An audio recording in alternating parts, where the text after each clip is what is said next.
le corps comme calendrier. Il n'y avait pas d'horloge dans le monde de nos ancêtres. Pas de réveil, pas de montre, pas d'horaire écrit sur papier. Pourtant chacun savait quand se lever, quand se rassembler, quand se reposer et quand bouger. Ils ne regardaient pas l'heure, ils la ressentaient. Leur corps était leur calendrier, leur souffle.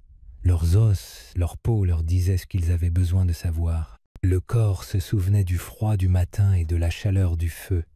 Il savait quand dormir, non pas grâce à son ombre, mais grâce à l'obscurité du ciel et au doux silence du monde. Les gens se levaient avec la lumière, non pas avec urgence, mais avec rythme. Ils bougeaient lorsque le soleil effleurait la cime des arbres.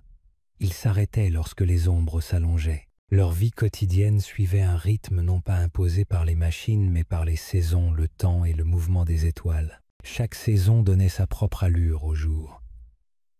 Au printemps, l'air était frais et doux. Les plantes émergeaient du sol. Le corps s'étirait après le calme de l'hiver. En été, les journées étaient longues et pleines d'activités.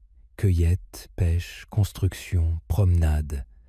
Le soleil guidait leurs tâches et la chaleur leur indiquait quand faire une pause. En automne, le monde changeait à nouveau. Les feuilles tombaient, les couleurs changeaient, les animaux se déplaçaient. Les gens savaient qu'il était temps de stocker, de sécher, de se préparer. Puis vint l'hiver, et avec lui, le repos. Les jours raccourcissaient et les corps ralentissaient. Les mouvements devenaient prudents. Les feux brûlaient plus longtemps. Les nuits étaient faites pour raconter des histoires et dormir. Les gens connaissaient les saisons par ce qu'ils ressentaient, sentaient et voyaient. L'éclosion des fleurs, le retour des oiseaux, les premières gelées sur l'herbe. Tels étaient les signes du calendrier. Une certaine baie annonçait la 3e lune de l'été. Une certaine brise annonçait la pluie imminente. Ils ne devinaient pas ces choses. Ils les connaissaient, car ils les avaient ressenties maintes et maintes fois. La terre parlait, et le corps écoutait. Le temps n'était pas séparé de la vie. Il vivait en vous. Votre estomac vous indiquait quand manger. Vos muscles vous indiquaient quand vous reposez. Votre peau ressentait le changement d'air avant une tempête. Même le sommeil n'avait pas d'heure fixe. Les gens s'endormaient lorsqu'ils étaient fatigués, et non quand l'horloge le leur indiquait. Ils se réveillaient quand leur corps en avait assez. Certains se levaient avant l'aube pour entretenir le feu. D'autres s'éveillaient aux premières lueurs. Ce n'était ni bien ni mal. C'était naturel, inutile de compter les heures, car la journée se déroulait devant vous. La course du soleil dans le ciel suffisait. La forme de la lune vous indiquait où vous en étiez dans le mois. Une pleine lune indiquait qu'il était temps de vérifier la présence de poissons dans la rivière. Un fin croissant annonçait que les baies seraient bientôt mûres. Ces signes n'étaient pas seulement perçus, ils étaient vécus. Et une fois vécus suffisamment de fois, ils entraient dans la mémoire du corps. Les enfants apprenaient cela sans livre ni leçon. Ils jouaient sous des cieux changeants. Ils marchaient aux côtés de leurs parents. Ils écoutaient les mots prononcés avec attention. Les grenouilles chantent, la pluie approche, ou les feuilles s'enroulent, il est temps de déplacer le camp. Peu à peu, ces schémas sont devenus partie intégrante de leur identité. Ils ont grandi avec une notion du temps qui ne provenait pas des nombres, mais de la présence. Même la faim avait son rythme. On mangeait quand la nourriture était prête, et non à des heures fixes. On jeûnait quand la chasse était maigre. On festoyait quand la récolte était abondante. On ne classait pas les jours comme occupés ou paresseux. Certains jours étaient consacrés au travail, d'autres à l'attente. La terre décidait, et les gens suivaient. Vivre ainsi, ce n'était pas vivre sans temps. C'était vivre à l'intérieur, laisser son corps devenir la mesure des jours qui passent. S'élever avec la lumière, se mouvoir avec la chaleur, se reposer avec l'obscurité. Savoir sans qu'on ait besoin de le lui dire. Aujourd'hui, nous regardons des écrans pour savoir où nous en sommes dans la journée. Mais autrefois, le corps savait. Autrefois, le calendrier était écrit dans le vent, dans la peau, dans la connaissance silencieuse de la terre sous nos pieds. Et même maintenant, si nous écoutons attentivement, ce rythme est toujours là, attendant d'être mémorisé. La connaissance de la main Avant les livres, avant l'école, avant que les machines nous expliquent comment fonctionnent les choses, il y avait la main. Elle fut le premier professeur, le premier outil, le premier gardien de la mémoire. Chaque mouvement, chaque tâche, chaque leçon était portée dans la main. Dans le monde de nos ancêtres, savoir quelque chose ne signifiait pas le lire. Cela signifiait le faire, et le refaire, et encore, jusqu'à ce que vos doigts sachent ce que votre esprit n'avait pas besoin de dire à voix haute. C'est la main qui faisait le feu. Non pas avec des allumettes ou des briquets, mais avec la pression et la chaleur, avec du bois sec filé rapidement entre les paumes, avec des étincelles capturées dans l'herbe sèche. Ce n'était pas de la chance, c'était de la pratique. La main apprenait quel bois fonctionnait le mieux, à quelle vitesse filer, avec quelle force appuyer. Elle sentait la braise naître et la protégeait comme un oisillon. L'habileté résidait dans les muscles et la peau, nul besoin d'une liste d'étapes. Les mains se souvenaient. Les outils naissaient aussi dans la main. Un bord tranchant sur un rocher, un morceau d'os lisse, une branche pliée juste comme il faut. Ces trouvailles n'étaient pas fortuites. Elles étaient façonnées. Une personne s'asseyait avec une pierre, la frappait avec une autre, en éliminait de petits éclats jusqu'à ce qu'une lame apparaisse. Il fallait de la patience. Il fallait frapper au bon angle, sentir la pierre se briser. Trop dure, elle se brisait. Trop tendre, rien ne se passait. La main apprit le langage de la pierre. Au fil du temps, les outils sont devenus plus précis. Un petit couteau fait de minuscules morceaux de pierre incrustés dans du bois. Une lance équilibrée pour le lancer, dont la pointe était trempée au feu. Un panier tissé assez serré pour contenir de l'eau. Chacun d'eux était le fruit d'heures d'essais, d'observations, de petites erreurs et de corrections minutieuses. Et derrière chaque outil se trouvait une paire de mains. Des mains qui se souvenaient de ce qu'il fallait faire. Les enfants ne s'asseyaient pas à leur bureau, ils s'asseyaient aux côtés de leurs aînés, ils observaient les mains travailler. Ils écoutaient le bruit du grattage, le rythme du tissage, le léger bourdonnement qui accompagnait une concentration intense, puis essayaient, leurs premiers paniers se défaisaient, leurs premiers outils craquaient. Mais les mains plus âgées corrigeaient doucement. « Essaye encore », disait-il sans un mot. « Ressens ceci, regarde cela. » Et ainsi le savoir se transmettait. Même la chasse exigeait ce genre d'apprentissage. Fabriquer une lance n'était que la première étape. Il fallait savoir la tenir, se déplacer silencieusement, lancer avec la force juste. Il fallait lire le terrain, voir les petits signes, herbes courbées, brindilles cassées, traces dans la boue. Tout cela passait par les mains, les pieds, les yeux. Ce n'était pas écrit, c'était vécu. La connaissance de la main n'était pas seulement une question de survie, c'était aussi une question de beauté. Les hommes gravaient des lignes dans la pierre. Ils peignaient avec des couleurs naturelles issues de roches concassées et de graisse animale. Ils façonnaient des perles en os et en coquillages, chacune lisse et parfaite. Ces objets n'étaient pas nécessaires à la nourriture ou au feu, mais ils étaient nécessaires à la signification. Ils étaient fabriqués par des mains qui comprenaient l'équilibre, la forme et le soin. Ce genre de savoir prenait du temps. On ne pouvait pas le bâcler, personne ne devenait maître en un jour. Mais une fois acquis, il demeurait. On pouvait passer des années sans fabriquer un outil, puis ramasser une pierre et ses mains s'en souvenaient. Le corps portait le savoir-faire comme une chanson qui ne le quittait jamais. Parfois, les plantes nous enseignaient de dures leçons. Une baie amère qui ressemblait à une baie sucrée, une racine qui provoquait des maladies si elle était mal préparée. Mais ces moments devenaient aussi des histoires. Ne cueille pas ça au printemps, attends après la première pluie. N'utilise que l'intérieur de l'écorce. Ton oncle est tombé malade à force d'en avoir mangé. Chaque erreur s'ajoutait à la mémoire du groupe. Aujourd'hui encore, lorsque les scientifiques étudient les dents des anciens humains, ils trouvent des traces de plantes qui n'étaient pas des aliments, mais des médicaments. Camomille, achillée, millefeuille, menthe. Ils trouvent également des traces de mastication d'écorce, de racines et de feuilles qui avaient des vertus curatives. Ce n'était pas un hasard, c'était un choix. C'était un savoir transmis de bouche en main, puis de cœur en cœur. Ces botanistes sans livres ont façonné la santé et la survie de leur peuple. Ils n'avaient pas besoin de titres pour connaître leur valeur. Leur savoir-faire se manifestait chaque fois qu'une personne guérissait d'une maladie, chaque fois qu'un enfant mangeait sainement, chaque fois qu'une nouvelle pousse apparaissait là où elle avait été cueillie auparavant. Leur science était silencieuse, patiente et vivante. Et bien qu'une grande partie de ce savoir ancestral se soit perdue au fil du temps, une partie subsiste dans des contrées sauvages, entre les mains de ceux qui écoutent encore la terre.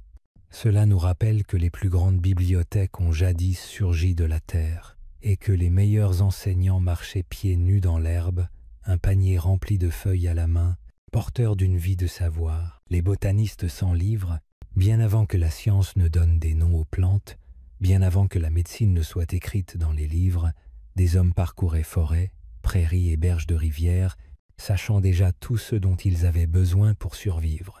C'étaient les premiers botanistes, mais ils ne portaient ni carnet ni blouse blanche. Ils transportaient des paniers, des bâtons à fouir et des souvenirs. La plupart étaient des femmes, et leur salle de classe était la terre. Ces femmes ne devinaient pas quelle plante était sans danger. Elles savaient. Elles avaient appris de leur mère, de leur grand-mère et des leçons silencieuses des saisons. Elles pouvaient reconnaître une feuille cicatrisante rien qu'à sa forme. Elles savaient quelle racine guérissait la fièvre, quelle fleur aidait à arrêter le saignement d'une plaie et quelle baie rendait un enfant malade. Leur savoir n'était pas couché sur le papier. Il était transmis par des histoires, des chansons, par des mains qui cueillaient, épluchaient, écrasaient et cuisinaient depuis des générations. Au petit matin, les femmes quittaient le campement avec de simples outils et des paniers tressés. Elles ne se pressaient pas. Elles avançaient lentement, scrutant du regard le sol, les arbres, les petits espaces entre les rochers. Elles guettaient des signes. Des feuilles se recourbant vers le soleil. L'éclat d'une tige, l'odeur de pétales froissés. Elles empruntaient des sentiers familiers, mais chaque pas apportait quelque chose de nouveau. Une pousse absente la veille, un champ de champignons après la pluie, une piste de fourmis menant à la douceur. Elles remarquaient tout. Ils ne recherchaient pas seulement la nourriture, ils recherchaient la santé, la saveur, l'équilibre. Une plante pouvait être bouillie en tisane pour apaiser la toux. Une autre pouvait servir à teindre un panier. Certaines feuilles étaient écrasées et frottées sur la peau pour éloigner les insectes. Certaines racines étaient amères à moins d'être cuites 2 fois, mais elles étaient bonnes pour l'estomac. Ce savoir était profond. Il fallait des années pour l'apprendre et toute une vie pour le maîtriser. Les enfants suivaient de près, portant de petits paniers et posant d'innombrables questions. « À quoi sert celui-ci ? On peut manger celui-là ? Pourquoi cueilles-tu ceci et laisses-tu cela ?» Les réponses ne se présentaient pas sous forme de sermons. Elles venaient de paroles douces, de mains prudentes et d'un enseignement patient. Les enfants apprenaient en faisant. Ils aidaient à creuser. Ils goûtaient de petits morceaux. Ils guettaient les réactions. Leur éducation était vivante, non enfermée dans des livres. Ces premiers botanistes ne se contentaient pas de récolter. Ils géraient les ressources. Si une parcelle de plantes était trop petite, ils la laissaient repousser. S'ils trouvaient des graines, ils les déposaient à proximité pour qu'elles poussent davantage l'année suivante. Certains brûlaient même volontairement de petites zones de terre, sachant que cela favoriserait la repousse de certaines plantes. Ce n'était pas de l'agriculture, mais de la bienveillance. Il s'agissait de travailler avec la terre, et non contre elle. Ils n'avaient pas besoin de noms latins pour comprendre les plantes. Ils leur donnaient des noms qui avaient du sens, basés sur le goût, l'odeur, la forme, ou leurs effets sur le corps. Une plante qui piquait pouvait être appelée aiguille-feuille. Une plante qui aidait à dormir pouvait être appelée racine de rêve. Ces noms se transmettaient comme des histoires, faciles à retenir, chargées de sens. Parfois, les plantes nous enseignaient de dures leçons. Une baie amère qui ressemblait à une baie sucrée, une racine qui provoquait des maladies si elle était mal préparée. Mais ces moments devenaient aussi des histoires. Ne cueille pas ça au printemps, attends après la première pluie. N'utilise que l'intérieur de l'écorce. Ton oncle est tombé malade à force d'en avoir mangé. Chaque erreur s'ajoutait à la mémoire du groupe. Aujourd'hui encore, lorsque les scientifiques étudient les dents des anciens humains, ils trouvent des traces de plantes qui n'étaient pas des aliments, mais des médicaments. Camomille, achillée, millefeuille, menthe. Ils trouvent également des traces de mastication d'écorce, de racines et de feuilles qui avaient des vertus curatives. Ce n'était pas un hasard, c'était un choix. C'était un savoir transmis de bouche en main, puis de cœur en cœur. Ces botanistes sans livre ont façonné la santé et la survie de leur peuple. Ils n'avaient pas besoin de titres pour connaître leur valeur. Leur savoir-faire se manifestait chaque fois qu'une personne guérissait d'une maladie, chaque fois qu'un enfant mangeait sainement, chaque fois qu'une nouvelle pousse apparaissait là où elle avait été cueillie auparavant. Leur science était silencieuse, patiente et vivante. Et bien qu'une grande partie de ce savoir ancestral se soit perdue au fil du temps, une partie subsiste dans des contrées sauvages, entre les mains de ceux qui écoutent encore la terre. Cela nous rappelle que les plus grandes bibliothèques ont jadis surgi de la terre, et que les meilleurs enseignants marchaient pieds nus dans l'herbe, un panier rempli de feuilles à la main, porteurs d'une vie de savoir. L'histoire dans les étoiles, quand la nuit s'abattit sur le monde paléolithique, elle apporta bien plus que l'obscurité. Elle apporta des étoiles, des milliers, brillantes, silencieuses et toujours à l'affût. Aucune lumière de ville ne les obscurcissait, aucun grand immeuble ne masquait le ciel. Les gens levaient les yeux et voyaient un plafond orné de motifs lumineux. Ces étoiles n'étaient pas seulement décoratives. Elles étaient des histoires, des souvenirs et des signes. Le ciel était un livre, et nos ancêtres savaient le lire. Ils ne connaissaient pas les étoiles par la science. Ils les connaissaient par le rythme. Ils observaient comment les étoiles se déplaçaient lentement dans le ciel chaque nuit. Ils remarquaient comment certaines disparaissaient un instant, puis revenaient.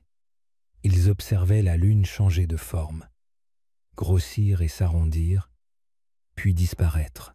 Ils n'utilisaient pas les nombres, mais ils étaient attentifs.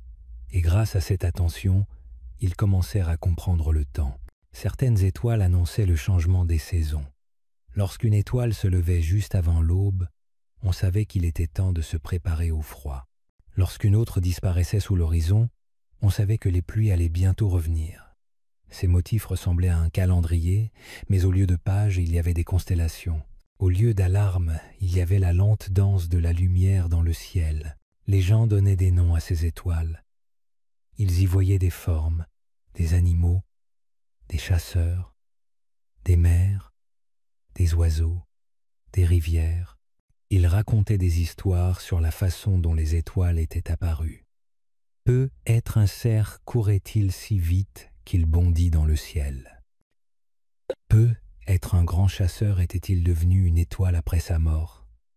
Peu être les étoiles étaient-elles les yeux des esprits, observant la terre en contrebas. Ces histoires se racontaient autour des feux, se transmettaient de voix en voix, gravées dans la mémoire. Ce n'étaient pas de simples contes, c'étaient des leçons, des cartes et des moyens de saisir le passé. Les enfants s'allongeaient sur le dos, le regard levé, tandis qu'un aîné les désignait avec un bâton. Vous voyez ces 3 étoiles? C'est le chemin du renard. Et celle-là, là-bas, c'est l'oiseau qui appelle la pluie. Petit à petit, le ciel nocturne se remplissait de sens. Nul besoin de papier ni de stylo. Les étoiles suffisaient. La lune aussi était particulière. Les gens l'observaient attentivement. Ils la voyaient devenir pleine et brillante, puis disparaître lentement. Ce cycle correspondait à d'autres phénomènes de leur monde. Le corps des femmes, l'attraction des marées, le retour de certains animaux. Une pleine lune pouvait apporter plus de poissons. Une nouvelle lune pouvait marquer le début d'un voyage. Le temps s'écoulait en cercle, et non en ligne droite, et la lune les aidait à ressentir ce rythme. Dans les grottes du monde entier, des dessins anciens représentent des symboles en forme d'étoiles, gravés dans l'os ou peints sur la pierre. Certains ressemblent à des compteurs, d'autres ont la forme de soleil ou de lune. Il ne s'agissait pas de simples décorations, il s'agissait être d'anciennes cartes du ciel, permettant de se souvenir des moments de cueillette, de chasse et de repos. Même sans écriture, les hommes trouvaient des moyens de marquer ce qui comptait. Les étoiles étaient aussi réconfortantes. Lors des longues nuits calmes, où la peur pouvait surgir dans l'obscurité, le ciel offrait la paix. Les mêmes étoiles revenaient sans cesse, telles de vieilles amies. Elles rappelaient aux gens qu'ils appartenaient à quelque chose de plus grand, qu'ils appartenaient non seulement à la terre, mais aussi au ciel. Lorsqu'une personne mourait, son esprit devenait peu, être une étoile. Son histoire s'élevait peu, être avec la nuit. En levant les yeux, les gens ne voyaient pas que des lumières. Ils voyaient des souvenirs, des conseils et de l'émerveillement.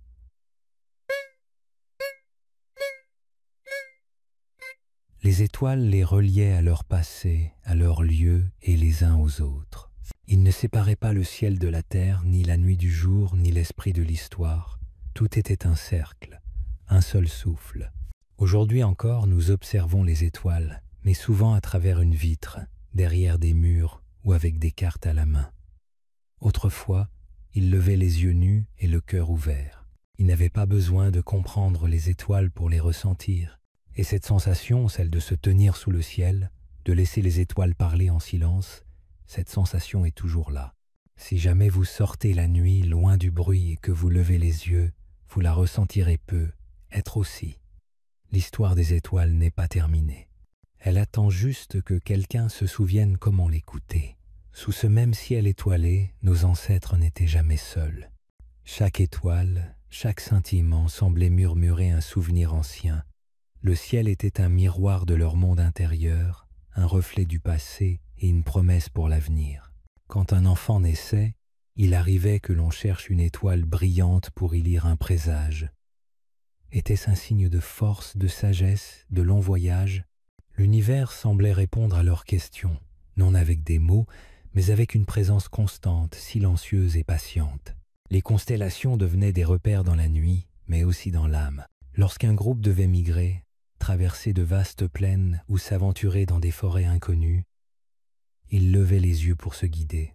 Les étoiles n'étaient pas simplement une boussole, elles offraient confiance. Elles disaient « Tu n'es pas perdu, le monde te connaît, tu es à ta place ». Chaque saison apportait ses propres histoires célestes. En été, les ciels clairs laissaient apparaître des formes familières, tandis qu'en hiver, les étoiles semblaient plus proches, plus nettes, comme si elles s'invitaient au coin du feu. Des fêtes pouvaient être organisées lors de certaines apparitions stellaires, mêlant chants, danses et récits. À ces moments, le ciel devenait théâtre et mémoire, un lieu où se rencontraient les vivants et les esprits. Parfois, une étoile filante traversait le ciel comme une pensée furtive. Elle provoquait l'émerveillement, mais aussi le respect. Certains y voyaient un esprit pressé, un messager, ou même une prière exaucée. Dans ces instants fugaces, tout semblait possible. Le ciel n'était pas une énigme à résoudre, mais un mystère à vivre. Les anciens chamans ou sages des tribus connaissaient mieux que quiconque ce livre du ciel. Ils n'avaient pas besoin d'instruments, seulement de patience. Ils savaient quand les étoiles changeraient, quand la lune deviendrait fine comme un sourire ou ronde comme une promesse. Et ils savaient quoi dire aux autres. Attendez encore 3 nuits, puis la pluie viendra. Ou cette étoile-là brille plus fort lorsque les bisons s'approchent. Cette connaissance, transmise oralement, créait un lien fort entre générations. Les enfants apprenaient en écoutant, en observant, en répétant les gestes.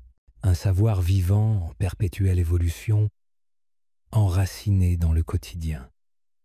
Avec le temps, certains commencèrent à graver ces savoirs dans la pierre, dans le bois ou à l'intérieur des grottes. Des marques simples mais pleines de sens, une suite de points pour représenter des phases lunaires, un cercle pour le soleil, une spirale pour le temps qui revient. Ces signes étaient les prémices d'une écriture du ciel, un langage symbolique, universel, qui traverse encore les millénaires. Aujourd'hui, alors que la technologie nous permet de cartographier les galaxies, d'envoyer des sondes aux confins du système solaire, il est bon de se souvenir de cette autre forme de connaissance, celle qui ne cherche pas à expliquer, mais à ressentir, celle qui ne veut pas conquérir, mais appartenir. Il suffit d'un instant de silence, d'un souffle dans la nuit, d'un regard tourné vers le haut. Alors les histoires reviennent, non pas sous forme de mots, mais comme une émotion familière, comme un chant ancien que l'on croyait oublié, mais qui résonne encore dans les battements du cœur. L'histoire dans les étoiles ne s'est jamais interrompue. Elle continue, chaque nuit. Et nous, comme nos ancêtres, pouvons encore lever les yeux et écouter, bien avant les cartes, bien avant les panneaux ou la mémoire de la terre. Derrière les clôtures, les gens trouvaient leur chemin par la mémoire. Ils ne portaient pas d'indications dans leurs poches. Ils les portaient dans leur esprit, dans leurs pieds, dans leurs histoires. La terre n'était pas une étrangère. Elle était un maître, un guide et un ami de confiance. Elle gardait des souvenirs, et ceux qui la parcouraient se souvenaient avec elle. Ils connaissaient chaque méandre de la rivière, chaque colline baignée par la lumière matinale, chaque arbre penché d'une certaine manière. Ce n'étaient pas de simples lieux, c'étaient des signaux. Un rocher strié de rouge indiquait la proximité de l'eau. Un carré d'oignons sauvages indiquait la richesse du sol. Un arbre abattu pouvait indiquer le chemin emprunté par les cerfs.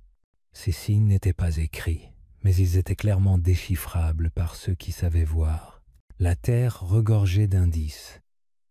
Après un incendie, de nouvelles pousses apparaissaient. Les champignons apparaissaient après la pluie. Les baies mûrissaient lorsque les oiseaux arrivaient en groupe. Rien n'était aléatoire. Tout suivait un rythme, un schéma silencieux qui se répétait année après année. Les gens ne devinaient pas. Ils observaient. Ils attendaient. Ils se souvenaient. Et ce souvenir les aidait à survivre.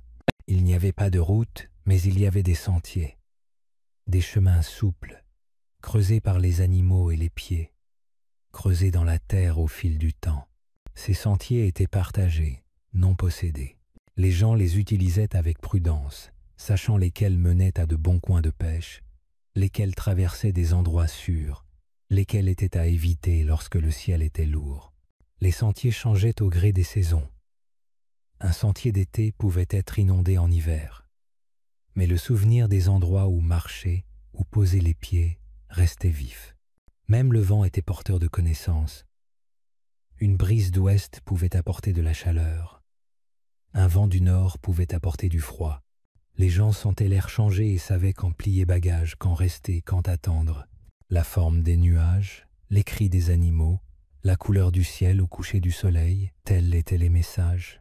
La terre parlait et les gens écoutaient. Certains lieux étaient liés à des histoires. Une grotte où les ancêtres s'abritaient autrefois. Une pierre en forme d'oiseau où l'on trouvait des herbes médicinales. Un bosquet paisible où les cerfs venaient toujours. Ces lieux étaient commémorés, non par des panneaux ou des clôtures, mais par des mots. Les anciens pointaient du doigt et disaient « Cette colline se souvient de la tempête » ou « Ce ruisseau chante plus fort quand les poissons reviennent ». Ces histoires transformaient la terre en un livre vivant. On apprenait aux enfants à marcher les yeux ouverts. « Regardez la mousse » disait quelqu'un. « Elle pousse au nord des arbres. » Ou encore « Vous entendez cet oiseau ? Il ne chante que lorsque la pluie approche. » Pas à pas, saison après saison, les enfants apprenaient la terre comme ils apprenaient le langage, en y étant, en écoutant, en répétant. Et tout comme les mots, la mémoire de la terre s'est intégrée à eux. Les hommes ne traçaient pas de frontières sur la terre. Ils ne la découpaient pas en morceaux. Ils se déplaçaient avec elle, en prenaient soin et lui faisaient confiance. Ils savaient quand quitter un lieu pour qu'il puisse guérir. Ils savaient quand y revenir. Si une parcelle de baie était petite, ils la laissaient tranquille. Si un terrain de chasse était calme, ils attendaient.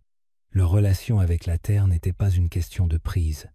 C'était une question d'équilibre. Même les plus petits détails comptaient.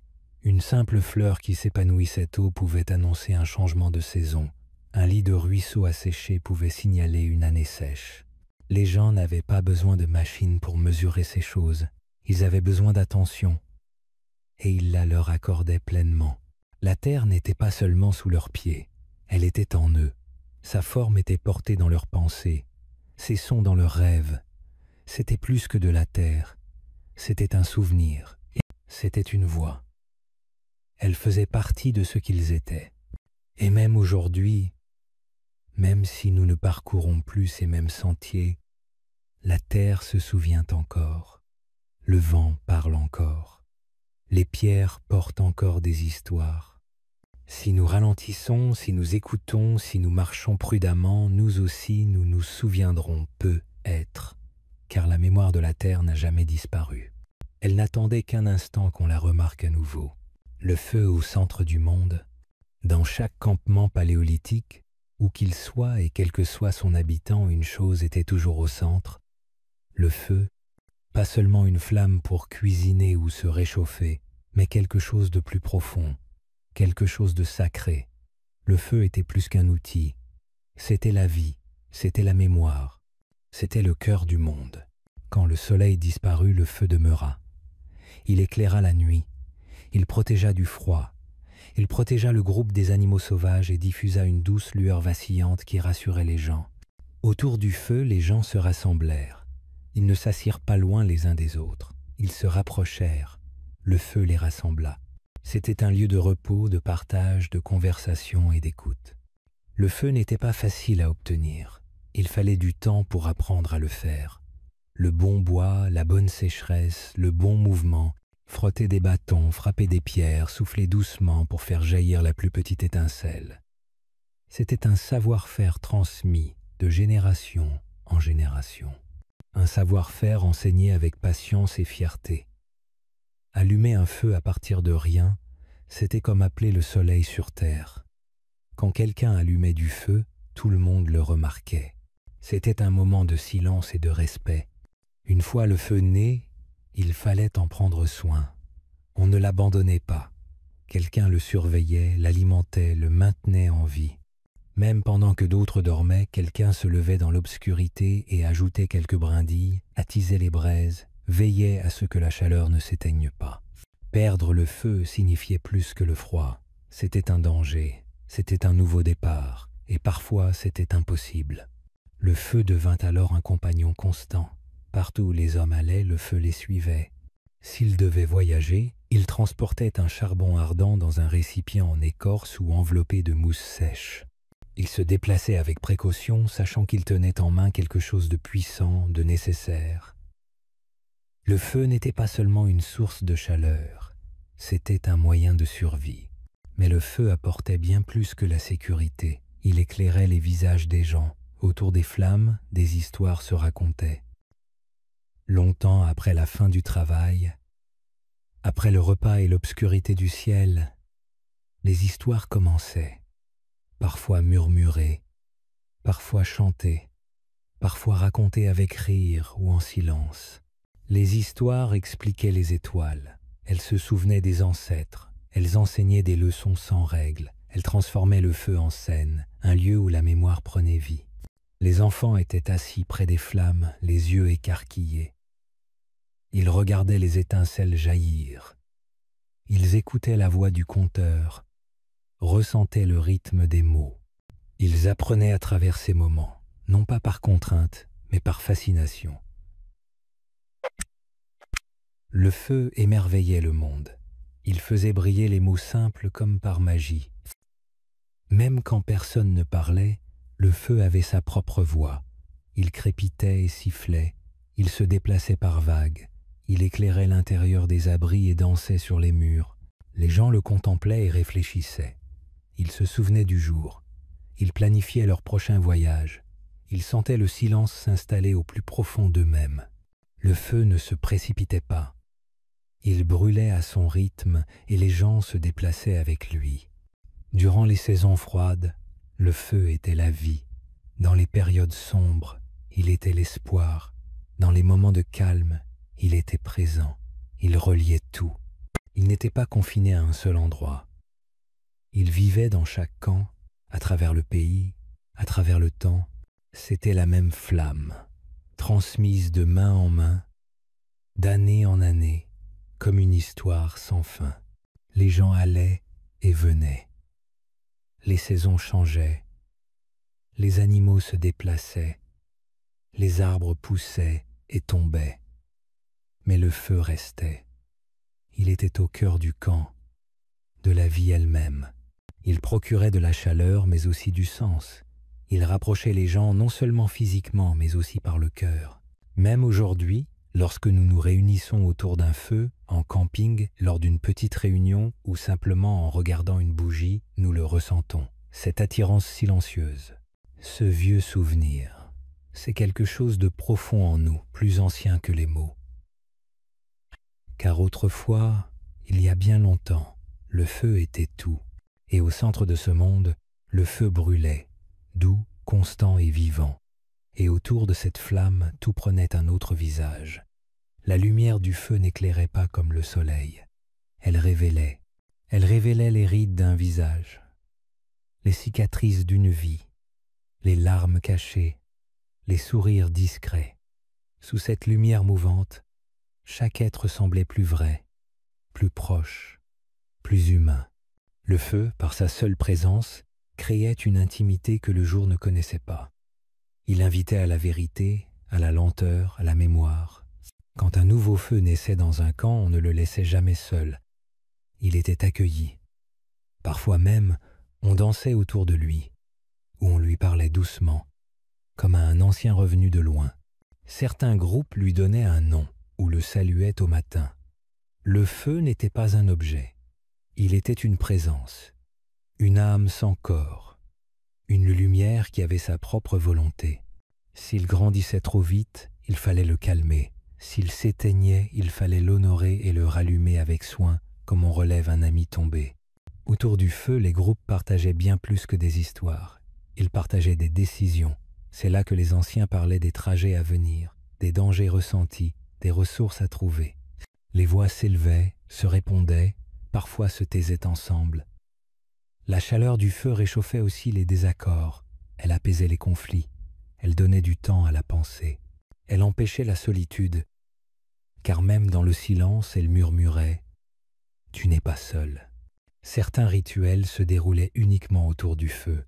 On y déposait des offrandes, un peu de graisse, une brindille d'un arbre rare, une pierre trouvée au bord d'un torrent. Ces gestes, simples mais lourds de sens, étaient autant de ponts entre les vivants et l'invisible. On croyait que le feu portait ses offrandes aux esprits, qu'il les transformait en fumée pour les faire monter vers le ciel. Le feu, alors, n'était plus seulement centre du camp, il devenait lien entre mondes. Quand un être mourait, on pouvait parfois allumer un feu pour lui. Ce feu ne chauffait pas, ne cuisait rien, il brûlait pour accompagner, pour montrer au défunt le chemin, pour lui dire qu'on se souvenait. Il brûlait aussi pour les vivants, pour que la lumière reste, malgré la perte. Car même dans la tristesse, la flamme persistait. Elle devenait mémoire. Les enfants grandissaient avec ce respect. Ils apprenaient très tôt que le feu n'était pas un jeu. On leur montrait comment s'approcher, comment souffler sans l'éteindre, comment nourrir les braises. Allumer son premier feu était un passage, un moment de fierté muette, un acte qui disait « Tu fais partie de ceux qui savent ». Et quand les flammes baissaient, juste avant que les braises s'éteignent, il y avait ce moment rare, presque sacré. L'obscurité reprenait lentement sa place. Le froid revenait. Les derniers mots flottaient dans l'air. On sentait que le jour reviendrait, que le feu renaîtrait. Mais en cet instant entre veille et sommeil, entre lumière et nuit, le feu laissait une empreinte, une chaleur dans la poitrine, un écho ancien. Aujourd'hui encore, dans nos maisons, dans nos foyers, dans nos rassemblements, cette trace est là. Même une simple flamme de bougie vacillante suffit à nous ramener à ce lien ancien. Le feu n'a pas quitté le centre de notre monde. Il brûle toujours, discret dans nos souvenirs, dans notre besoin d'être ensemble, dans notre besoin d'écouter, de raconter, de veiller. Et tant que nous aurons des histoires à dire, tant que nous tendrons les mains vers la lumière, le feu continuera de vivre. La cathédrale du souffle et de la flamme. Lorsque la nuit s'installa sur le monde paléolithique et que les étoiles apparurent une à une, les hommes ne se retirèrent pas dans des pièces silencieuses. Ils se rassemblèrent à ciel ouvert ou dans de simples abris. Le feu brûlait déjà, rougeoyant doucement au centre. La fumée montait lentement, dansant dans la nuit. Autour de ce feu, avec le souffle qui montait dans l'air froid et les flammes vacillant comme une musique silencieuse, un monde nouveau s'ouvrit. C'était leur cathédrale, non pas construite en pierre ni percée de vitres, mais façonnée par le souffle, la chaleur et la lumière. Le feu crépitait. Des étincelles jaillissaient comme de minuscules étoiles. L'air était immobile.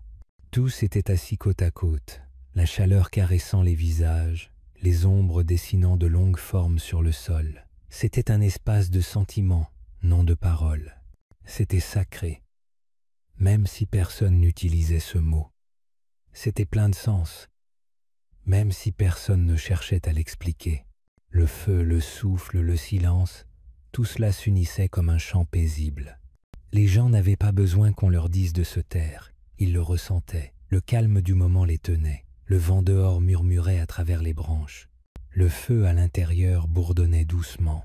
Certains fixaient les flammes, d'autres s'appuyaient les uns contre les autres. Quelqu'un pouvait fredonner une mélodie douce et grave, presque comme le vent lui-même. C'était un lieu de repos et d'émerveillement. Le souffle de chacun s'élevait lentement dans l'air frais. Il se mêlait à la fumée.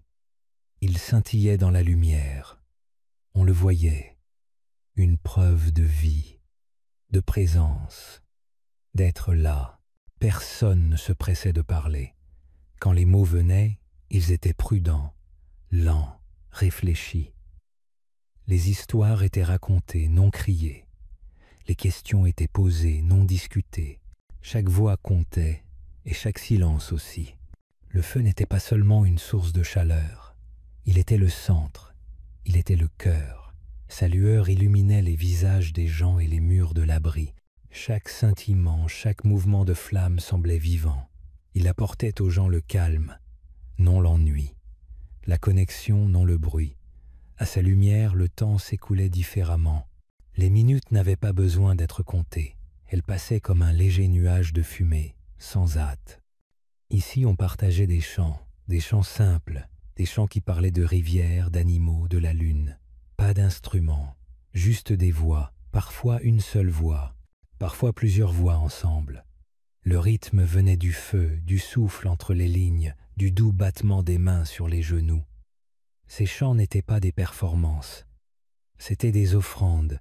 Ils s'élevaient et flottaient, puis disparaissaient dans la nuit. Les enfants regardaient avec de grands yeux. Ils voyaient les visages des anciens illuminés par la lumière du feu. Ils entendaient les histoires, celles des ancêtres, des chasses, des étoiles et des esprits. Ce n'étaient pas des contes de fées, c'étaient des souvenirs, des guides et des racines. Chaque histoire contenait une vérité que seule une histoire peut révéler. Les enfants n'avaient pas besoin qu'on leur dise pour écouter. Ils se penchaient. Ils écoutaient parce que l'instant les attirait. Aucun mur ne s'élevait autour de cet endroit. Aucun toit ne s'élevait au-dessus. Mais on aurait dit une salle sacrée. L'obscurité extérieure, le cercle des gens, la lueur des flammes, tout cela suffisait. Suffisamment pour créer un espace où la vie semblait plus profonde, plus lente et plus connectée. Ce n'était pas un lieu construit par des bâtisseurs. Il était le fruit de la présence, du rassemblement, du partage de la chaleur et du temps. Parfois, le feu brûlait doucement et personne ne parlait. Les flammes murmuraient, les bûches bougeaient. Et dans ce silence, les gens trouvaient la paix. Ils se souvenaient de la journée, du voyage, des rires, des difficultés. Ils respiraient la fumée, expiraient la fatigue. Le feu prenait tout et rendait la lumière. C'était la cathédrale du souffle et des flammes. Non pas un bâtiment, mais un moment, un cercle, une sensation. Elle accueillait tout le monde. Elle ne demandait que de l'attention. Elle offrait tout, un sentiment d'appartenance, un lieu de repos, un espace pour se souvenir de ce que signifie être humain. Même aujourd'hui, loin de ce monde antique, nous le ressentons encore. Autour des feux de camp, dans les pièces silencieuses éclairées par une seule flamme, dans les silences partagés où le souffle est le seul son, nous touchons ce souvenir. La cathédrale est toujours présente, construite non pas de pierre, mais de lumière, de chaleur et du simple fait de se rassembler, de respirer profondément et de laisser le feu parler. Le chien qui nous a choisis. Il y a bien longtemps, quand les gens se déplaçaient encore au gré des saisons et dormaient près du feu, les animaux de compagnie n'existaient pas encore. Les animaux étaient sauvages. On les chassait, on les craignait ou on les évitait. Mais alors, quelque chose de calme et d'étrange se produisit. Un chien apparut, pas les chiens que nous connaissons aujourd'hui, mais une créature qui ressemblait à un loup. avec un regard perçant et un corps robuste. Il se tenait hors de portée, observant le campement depuis l'ombre. Au début, les gens étaient prudents. Un animal sauvage près du campement n'était pas le bienvenu. Mais celui-ci ne grognait pas et n'attaquait pas. Il attendait, il observait, il suivait. Peut-être cherchait-il des miettes. Peut-être était-il fatigué de se battre seul. Personne ne connaît la raison exacte. Mais il revenait sans cesse, et avec le temps, quelque chose a changé. Les gens commencèrent à remarquer le comportement du chien. Il les avertissait du danger, il grognait la nuit à l'approche d'autres animaux, il ne courait pas quand les gens bougeaient, il restait près du feu, les yeux brillants dans l'obscurité. Lentement, quelqu'un lui lança un os. Il ne s'enfuit pas, il mâchait doucement, puis leva les yeux comme pour dire merci. Ce petit moment s'est transformé en quelque chose de grand. Un chien est devenu 2, puis 3. Ils n'ont pas été attrapés, ils n'ont pas été forcés. Ils sont venus d'eux-mêmes, ils ont choisi de rester. Et les gens, en retour, ont choisi de les laisser faire. Un lien est né, construit non pas par l'ordre mais par la confiance. Les chiens aidaient. Ils aboyaient à l'approche d'étrangers. Ils suivaient les chasseurs dans la forêt. Ils apprenaient les sentiers, les odeurs, les bruits de mouvement. Ils n'avaient pas besoin de dressage. Ils étaient simplement attentifs. Et les gens aussi. Ils remarquaient quels chiens étaient doués pour le pistage, lesquels avaient l'oreille fine, lesquels restaient près des enfants. Ils donnaient des noms aux chiens, non seulement comme étiquette, mais aussi comme signe d'attention. En échange, les chiens recevaient des restes de nourriture, des abris chauds pour dormir et des caresses douces. Ils se blottissaient près du feu, leur corps réchauffant les nuits froides. Les enfants jouaient avec eux, imitant des aboiements, lançant des bâtons. Les chiens remuaient la queue, se roulaient dans la terre, se léchaient le visage. Ils n'étaient plus sauvages, et pourtant pas encore complètement apprivoisés. Ils étaient quelque chose de nouveau. Cette amitié s'est développée lentement au fil des années. Elle n'était pas planifiée. Elle est arrivée comme ça. Un instant, il y avait un loup à la lisière des arbres. Puis il y avait un chien allongé à côté d'un enfant endormi. Ce fut l'un des premiers véritables liens entre espèces. Cela n'a pas commencé par la possession. Cela a commencé par un choix du chien et de nous. À mesure que le lien se renforçait, les chiens s'intégraient au groupe. Ils n'étaient plus des animaux de compagnie comme aujourd'hui. Ils étaient des partenaires. Ils aidaient à la chasse, gardaient le camp et portaient de petites charges. Ils apprenaient les rythmes des gens et faisaient partie intégrante de la vie quotidienne. Lorsque les gens déplaçaient le camp, les chiens les suivaient. Si quelqu'un était blessé, un chien restait près de lui. Lorsqu'un enfant pleurait, un chien lui caressait la main. Certaines histoires racontent que le chien fut le premier animal à côtoyer les humains.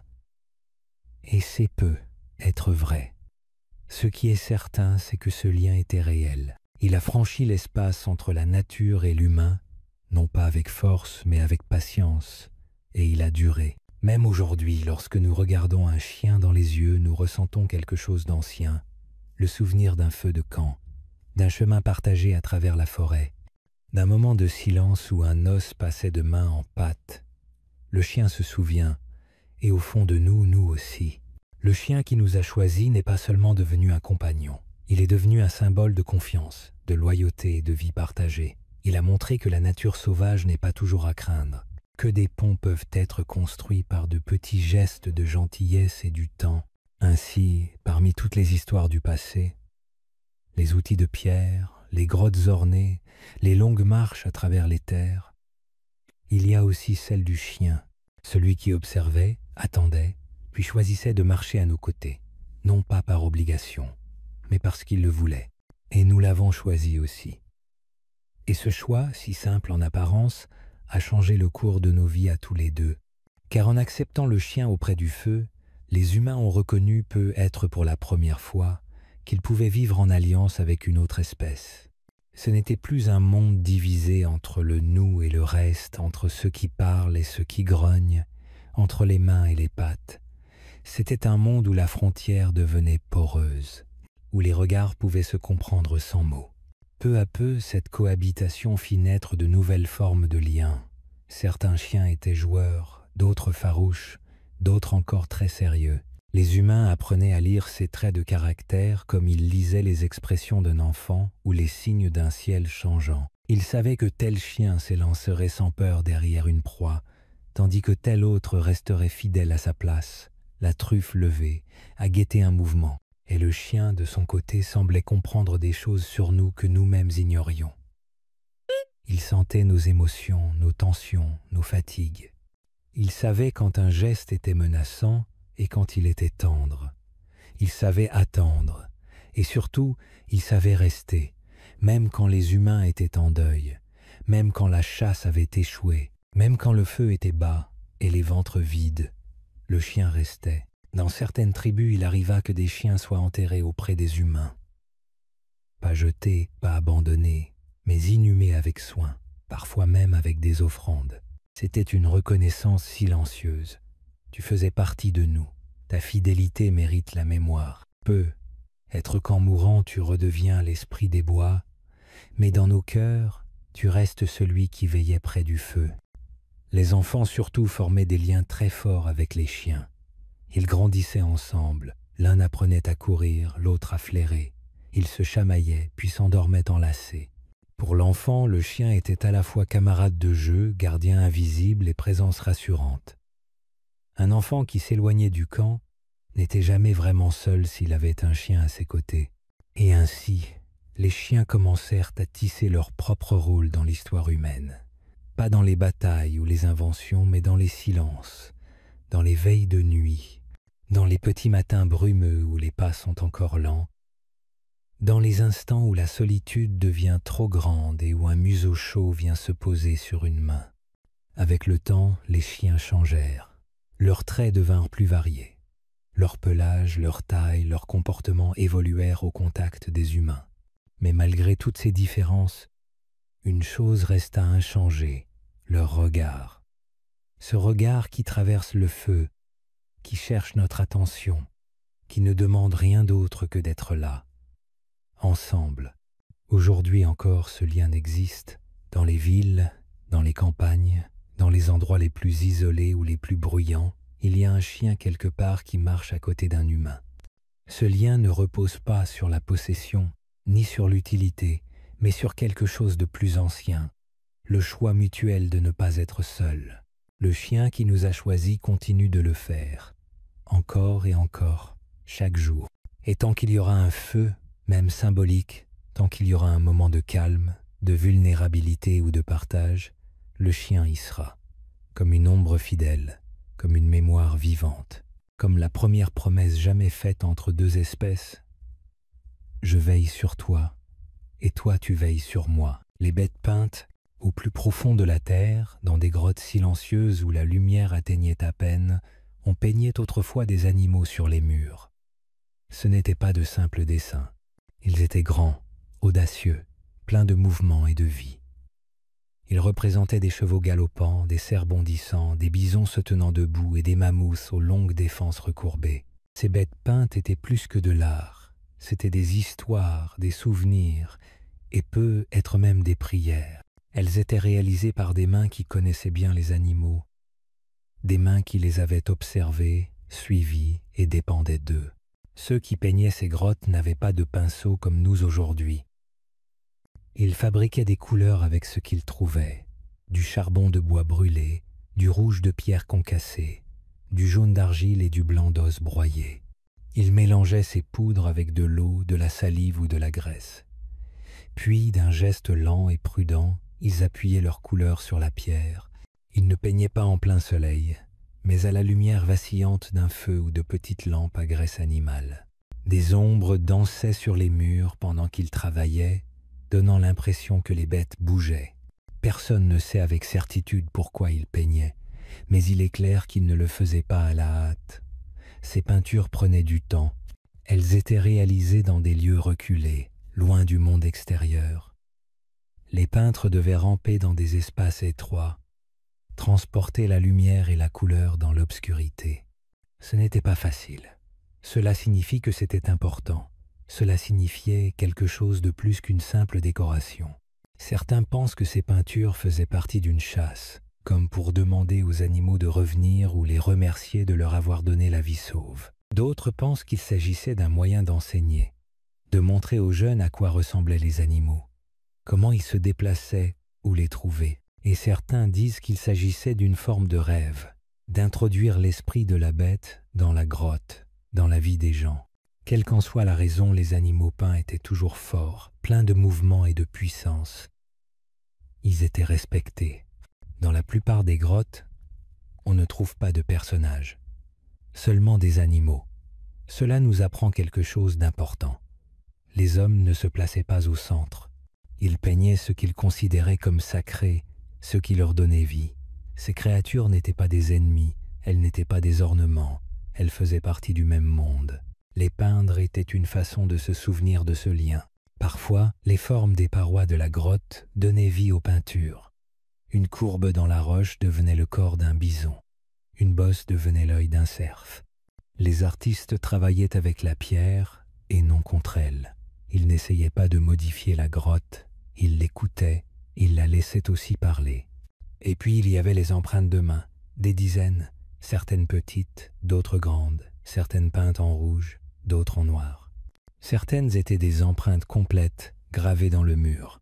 D'autres étaient des contours, créés en posant une main sur la pierre et en soufflant de la peinture autour. Ces empreintes de main ressemblent à des voix. Comme quelqu'un qui disait autrefois « J'étais là, j'ai vu ça, j'ai fait ça ». Nous ignorons leurs noms, nous ignorons leurs paroles, mais nous connaissons leurs gestes. Nous savons leur vision du monde, leur attachement aux animaux qui partageaient leur territoire. Nous savons qu'ils ne cherchaient pas seulement à survivre, mais à comprendre, à se souvenir, à s'exprimer de manière durable. Et cela dure. Des milliers d'années plus tard, nous trouvons encore ces grottes. Nous y pénétrons avec des lumières et des appareils photos, émerveillés par les couleurs, les formes, l'esprit des animaux. Nous contemplons ces parois et sentons quelque chose s'agiter en nous, car au fond nous comprenons.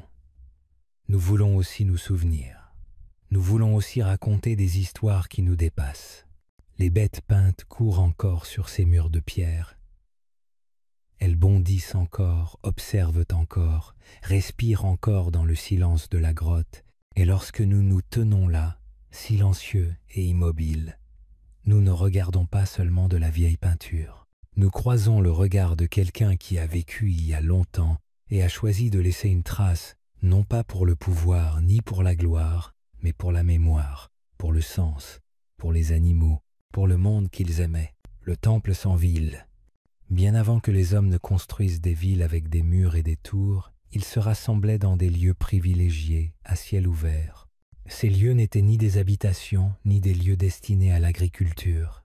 Ils étaient destinés à quelque chose de plus profond, le rassemblement, le souvenir et l'hommage.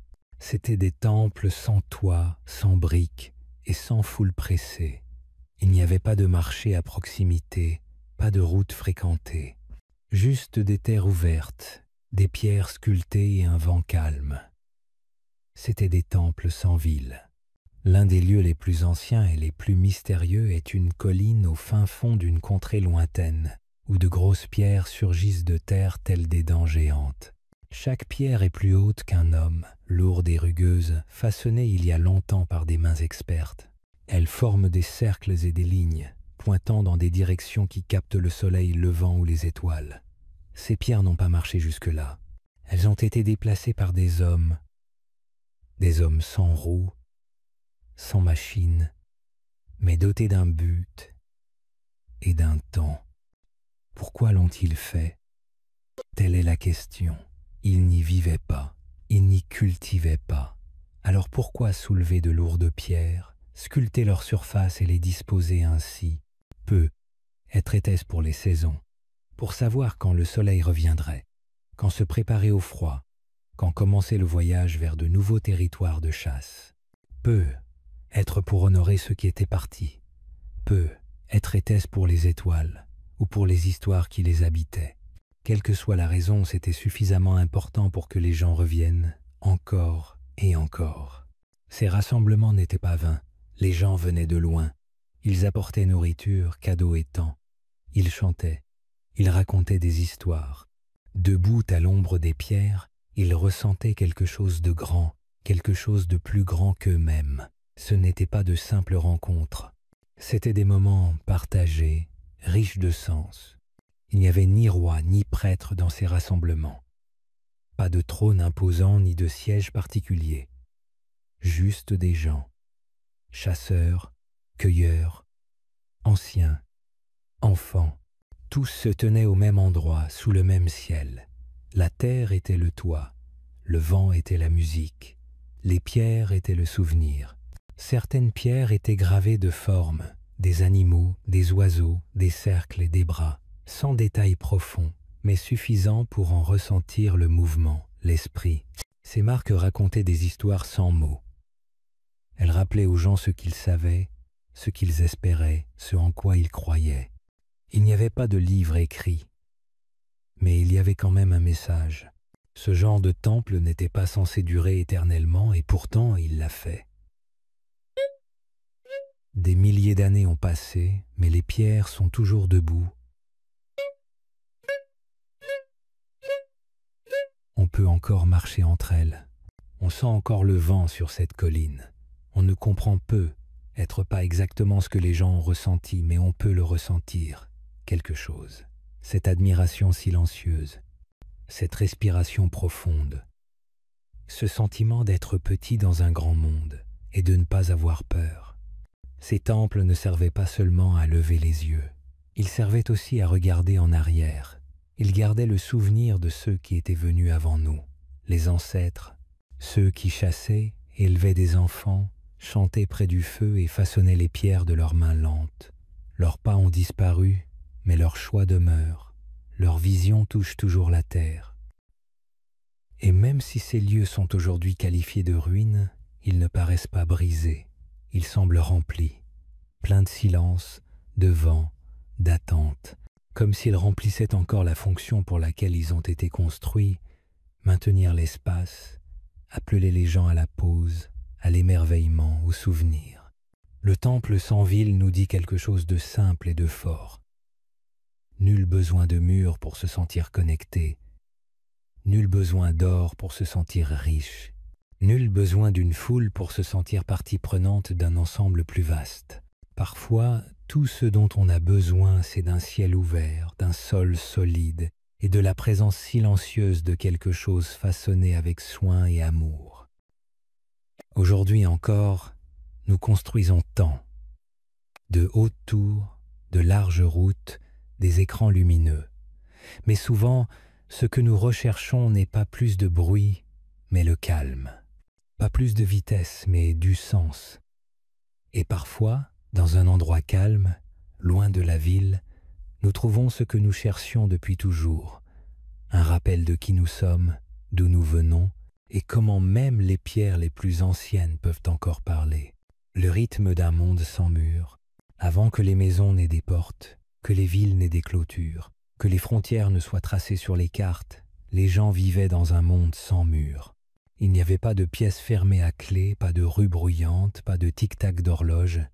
La vie suivait un rythme différent, façonné par le soleil, les saisons, les animaux et la terre. Plus lente, plus douce, plus en harmonie avec la terre, chaque jour semblait connecté au précédent, sans être précipité ni fragmenté en séquences trépidantes.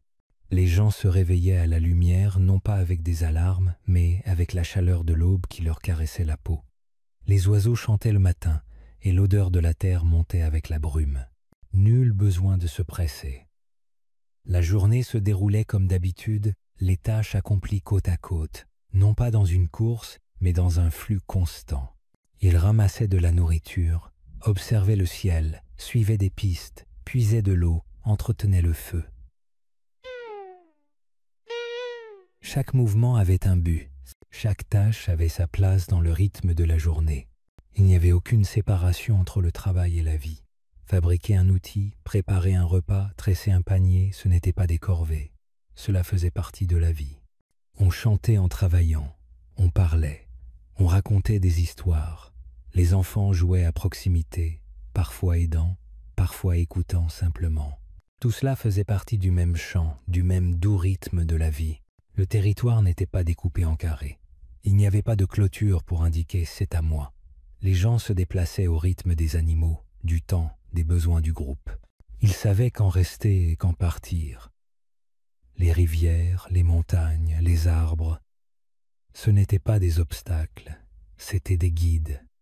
Le monde n'était pas un lieu à contrôler, mais un lieu où il fallait se déplacer avec prudence. Les nuits n'étaient pas peuplées d'écrans ni de lumières clignotantes. Elles étaient remplies d'étoiles, du crépitement du feu, de douces voix racontant des histoires, de rires s'échappant dans l'obscurité. La lune était une compagne, le ciel un vaste plafond sans fin. Les gens ne se cachaient pas de la nuit. Ils y vivaient, ils écoutaient, ils ressentaient l'air frais, le silence du vent, le bruissement des animaux au loin, sans mur. Le son circulait librement. On entendait un fredonnement, le clapotis de l'eau du ruisseau ou le chant d'un oiseau dans les airs. Il n'y avait pas d'écho de cris, pas de lourde porte à claquer. Si quelqu'un pleurait, d'autres l'entendaient et s'approchaient. Si quelqu'un riait, le son se propageait loin et d'autres souriaient. La vie était partagée, non scellée. Le temps n'était pas découpé en heures et en minutes. Il était ressenti. L'ombre d'un arbre indiquait la distance parcourue dans la journée. La forme de la lune indiquait à quelle période du mois on se trouvait. Le vent, les nuages, l'odeur de la pluie dans l'air, telles étaient les horloges. Les gens ne mesuraient pas le temps. Ils se déplaçaient avec lui. Même le corps se déplaçait différemment dans un monde sans murs. Les gens marchaient pieds nus. Ils couraient, grimpaient, s'accroupissaient, s'étiraient. Ils ne restaient pas assis toute la journée. Ils ne fixaient pas un seul endroit pendant des heures. Ils regardaient loin, ils regardaient près, ils observaient le sol et le ciel. Leur corps connaissait la forme du terrain. Leurs pieds se souvenaient du chemin. Ce rythme n'était pas parfait. Il y avait la faim, il y avait le froid, il y avait des jours difficiles et des pertes. Mais même les difficultés résonnaient au même rythme. Un rythme qui disait « Tu n'es pas seul, tu fais partie du groupe, de la terre, de la longue chanson du temps. » Dans le monde d'aujourd'hui, nous courons souvent après le temps. Nous construisons des murs pour contenir les choses. Nous occupons nos vies avec des choses à faire et des endroits à visiter. Mais parfois, nous ressentons encore l'attrait de ce rythme ancestral. Lorsque nous nous promenons dans la nature, lorsque nous nous asseyons sous les étoiles, lorsque nous allumons un feu et que nous nous calmons, ce rythme est toujours là. Il vit en nous, il attend sous le bruit, sous les murs, prêt à être rappelé. Car autrefois, il n'y a pas si longtemps, nous vivions dans un monde sans murs. Et dans ce monde, nous ne faisions pas que survivre.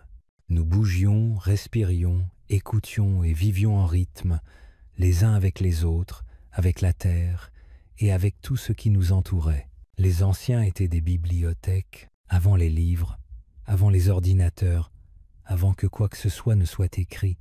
Il y avait encore des bibliothèques, mais elles n'avaient ni étagères ni papier. Elles avaient des visages ridés par l'âge, des mains marquées par le travail et des voix qui parlaient avec une force tranquille. Ces bibliothèques étaient les anciens, c'étaient eux qui se souvenaient de tout.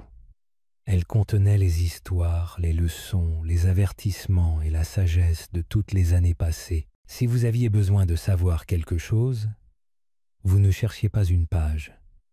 Vous vous asseyez à côté d'un ancien et vous écoutiez. Les anciens connaissaient la terre comme leur propre peau. Ils se souvenaient des plantes qui guérissaient la toux et de celles qui rendaient malade. Ils savaient où les animaux se déplaçaient lorsque le temps changeait.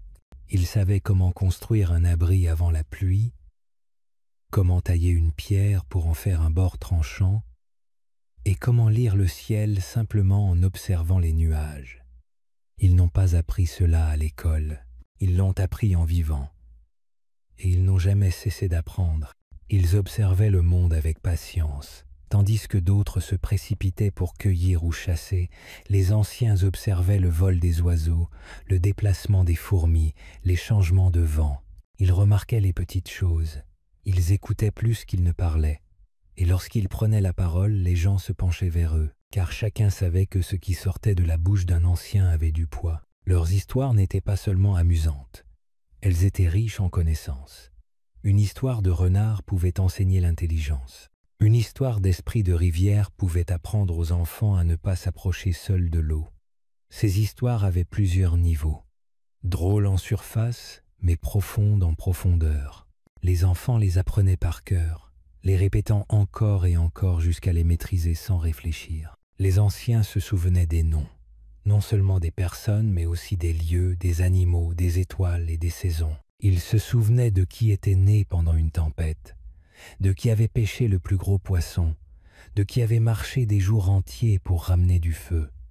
Ils se souvenaient parce que ce souvenir était important. C'était ainsi que le groupe restait connecté à lui-même. Ils aidaient aussi à régler les problèmes. En cas de désaccord, les gens s'adressaient aux anciens.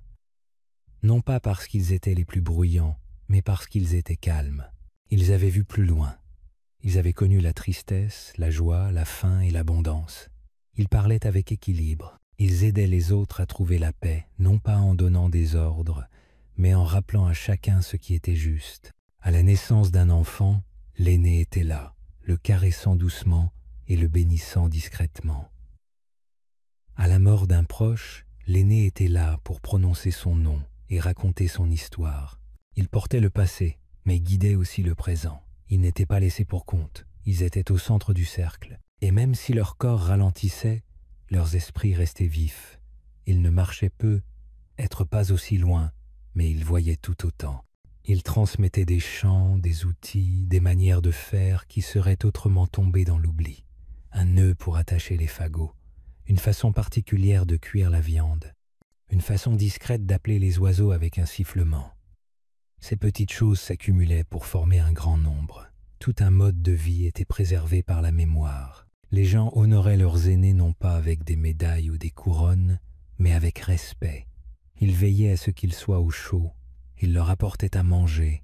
Ils écoutaient leurs paroles. Quand le feu s'éteignait, c'était la voix de l'aîné qui apportait du réconfort. Quand quelqu'un se sentait perdu, c'était le regard de l'aîné qui lui donnait une direction. Aujourd'hui, nous disposons de livres et de machines pour stocker notre savoir. Mais il manque quelque chose. Une voix qui marque une pause. Une main qui se montre. Un visage qui sourit en racontant une histoire pour la 100e fois. La bibliothèque vivante. Celle à qui l'on peut parler, rire, s'asseoir à côté en silence. Les anciens étaient des bibliothèques, et ils le sont toujours, si nous gardons le souci de demander, d'écouter, d'apprendre. Car tout savoir ne réside pas sur le papier. Une partie réside dans les gens, dans la mémoire, dans les mots discrets de quelqu'un qui a vécu longtemps, a tant vu et qui porte encore des histoires que le monde ne devrait jamais oublier. L'esprit généraliste, au Paléolithique, les gens n'avaient pas qu'un seul métier. Personne n'était uniquement chasseur, cuisinier ou constructeur. Chacun apprenait à faire de nombreuses choses. Ce mode de vie a façonné un esprit différent, un esprit généraliste, un esprit capable de changer, de s'adapter et d'apprendre rapidement. La vie l'exigeait. Chacun devait être prêt au changement, aux défis, à tout ce que la journée lui réservait. Maîtriser une seule compétence ne suffisait pas. C'est en maîtriser plusieurs que l'on survivait. Un jour, il fallait suivre les traces d'un animal. Le lendemain, on pouvait aider à façonner un outil, à cueillir des herbes ou à transporter de l'eau. On pouvait aider à prendre soin des enfants, à réparer un abri endommagé ou à se frayer un chemin à travers une forêt dense. Ce n'était pas étrange. C'était normal. Chacun apprenait en faisant, en observant les autres et en essayant. L'esprit généraliste se construisait lentement au fil de nombreux petits moments de pratique. Cette façon d'apprendre donnait confiance aux gens. Face à une nouvelle tâche, ils ne se figeaient pas. Ils ne se disaient pas « ce n'est pas mon travail ». Ils se lançaient, tout simplement. Ils utilisaient ce qu'ils savaient, demandaient de l'aide si nécessaire et trouvaient la solution. Il n'y avait ni titre, ni étiquette, ni expert cantonné à un seul rôle. Chacun possédait un ensemble de connaissances. Certaines approfondies, d'autres plus larges, toutes utiles. Les enfants grandissaient ainsi. On ne leur imposait pas de suivre une voie précise. Ils suivaient le groupe, acquérait de nombreuses compétences et apprenait par la pratique. Ils fabriquaient de petits outils, imitaient des mouvements et jouaient à la cueillette et à la chasse. Chaque petite tâche leur apprenait quelque chose de nouveau. Avec le temps, ils devinrent forts dans de nombreux domaines. Ils savaient s'adapter. Ils n'avaient pas peur d'essayer. L'esprit généraliste était également doué pour établir des liens. Celui qui cueillait des plantes observait aussi le comportement animal. Celui qui façonnait des outils remarquait aussi la façon dont le feu transformait une roche. Rien n'était perçu isolément. Tout était lié. Le vent, les saisons, les étoiles, la terre, les hommes, tout faisait partie d'un seul monde. La compréhension ne venait pas seulement d'une étude approfondie, mais d'une conscience élargie. Ce type d'esprit pouvait mémoriser plusieurs choses à la fois. Il se souvenait des champs, des sentiers, des signes météorologiques et des traces d'animaux. Il pouvait passer du silence à l'action, de l'immobilité à la vitesse. Il pouvait écouter et aussi guider. Il pouvait enseigner, mais aussi apprendre sans cesse. L'esprit généraliste n'était jamais achevé. Il continuait de grandir, même avec le vieillissement du corps. Il y avait de la beauté dans ce genre de vie. Chacun se sentait utile. Il savait qu'il pouvait apporter leur aide de multiples façons. Si une tâche échouait, il pouvait compter sur d'autres. Ils n'étaient pas figés dans un seul rôle. Ils évoluaient au gré des saisons, du groupe, des besoins du jour. Et grâce à cela, ils se sentaient plus complets. Même dans les moments difficiles, l'esprit généraliste était un atout. Si la nourriture venait à manquer, les gens trouvaient d'autres moyens de se nourrir. Si le temps changeait, ils construisaient des abris plus solides. Si quelqu'un était blessé, d'autres intervenaient. Personne n'était impuissant. Ils travaillaient ensemble, chacun apportant ses propres forces. Les multiples compétences de chacun constituaient la force du groupe. Aujourd'hui, nous divisons souvent le savoir en plusieurs parties. Une personne fait une chose, une autre. Mais quand on oublie comment apprendre de nouvelles choses, on se rétrécit. On se sent perdu face au changement. On attend que quelqu'un d'autre règle le problème. L'esprit généraliste n'attend pas. Il bouge. Il explore. Il s'adapte. Nous portons toujours cet esprit au plus profond de nous. Il se manifeste dans notre curiosité, dans notre désir d'apprendre, dans notre façon de résoudre les problèmes sans toujours savoir comment. Lorsque nous réparons une fuite, préparons un repas, construisons un abri ou prenons soin des autres, nous utilisons le même esprit, un esprit flexible, ouvert et disponible. Les peuples du Paléolithique ne se disaient pas généralistes, pourtant ils vivaient ainsi. Leur force ne résidait pas dans la réussite d'une seule chose, mais dans sa capacité à en accomplir plusieurs avec soin et courage. Ainsi, il nous rappelle que nous ne sommes pas faits pour rester bloqués. Nous sommes faits pour évoluer dans de multiples directions. Tout comme eux, le feu du matin, d'où regardez-vous? Minuit? Peut être vers 2 heures du matin? Peut être à moitié endormi. Vos yeux s'habituent à la lueur d'un écran. Vous êtes au bon endroit. Tamisez les lumières. Baissez la luminosité. Laissez le poids du monde moderne se dissiper un instant. Ce soir, nous allons quelque part plus ancien que les villes, plus ancien que les horloges, plus ancien même que le mot « histoire ». C'est un coin tranquille d'Internet où les histoires se racontent lentement, comme le faisaient autrefois vos ancêtres. Au coin du feu, au rythme du souffle, de la nuit et du silence. Imaginez-vous vous réveiller, non pas à cause d'un téléphone qui vibre ou d'une alarme qui hurle, mais parce que l'air a changé. Le feu à côté de vous, qui brûlait intensément dans la nuit, s'est éteint en braises oranges tendres. Il est encore chaud, mais à peine. Vous remuez, car c'est à votre tour de l'alimenter. Le froid s'installe, et quelqu'un doit protéger la chaleur. Vous prenez de l'écorce sèche et la jetez délicatement au cœur des braises. Quelques étincelles jaillissent. Vous soufflez doucement. La flamme répond. Vous ne campez pas. Vous n'êtes pas en voyage, c'est votre vie. C'est ainsi que votre peuple l'a toujours vécu, depuis des dizaines de milliers d'années. Pas de maison, Pas de mur, pas de lampadaire, pas d'horloge qui s'écoule, juste cela, le feu, le ciel, la terre, le souffle et le rythme d'un monde d'avant la possession. Vous vous étirez, vous écoutez. Vous êtes dans un abri fait de peau d'animal tendu sur des branches courbées. Il bouge légèrement au gré du vent. L'air sent la fumée, la cendre, quelque chose de propre et de réel. Autour de vous, d'autres dorment encore. Certains sont enveloppés dans une peau. Un enfant se retourne en émettant un léger bruit. Quelque part non loin, un oiseau chante, saluant le ciel bleu foncé. C'est le matin d'avant l'idée moderne du matin. Plus de réveils à suivre, plus d'horaires, plus de réunions. Le soleil n'a pas encore percé l'horizon, mais le monde est déjà en mouvement. Ce temps, cette heure intermédiaire, appartient au feu et à vous. Vous sortez de l'abri. Le sol est frais et humide. Dans la pénombre, vous distinguez les formes des abris des autres. Des dômes de broussailles, bas et ronds, construits avec soin. Vous sentez l'odeur du poisson qui sèche sur un clapier, laissé toute la nuit près du feu. Vous voyez des outils soigneusement empilés, des paniers tressés à la main, des pierres pour broyer les racines. Chaque chose à sa place, non pas par règle, mais par respect. Ce monde n'est ni désordonné ni confus. Il est connu, il est simple, mais jamais stupide. Chaque élément est lié par la mémoire, le savoir-faire et l'attention. On ne regarde pas l'heure, on regarde le ciel, on regarde le vent, on sent sa propre respiration.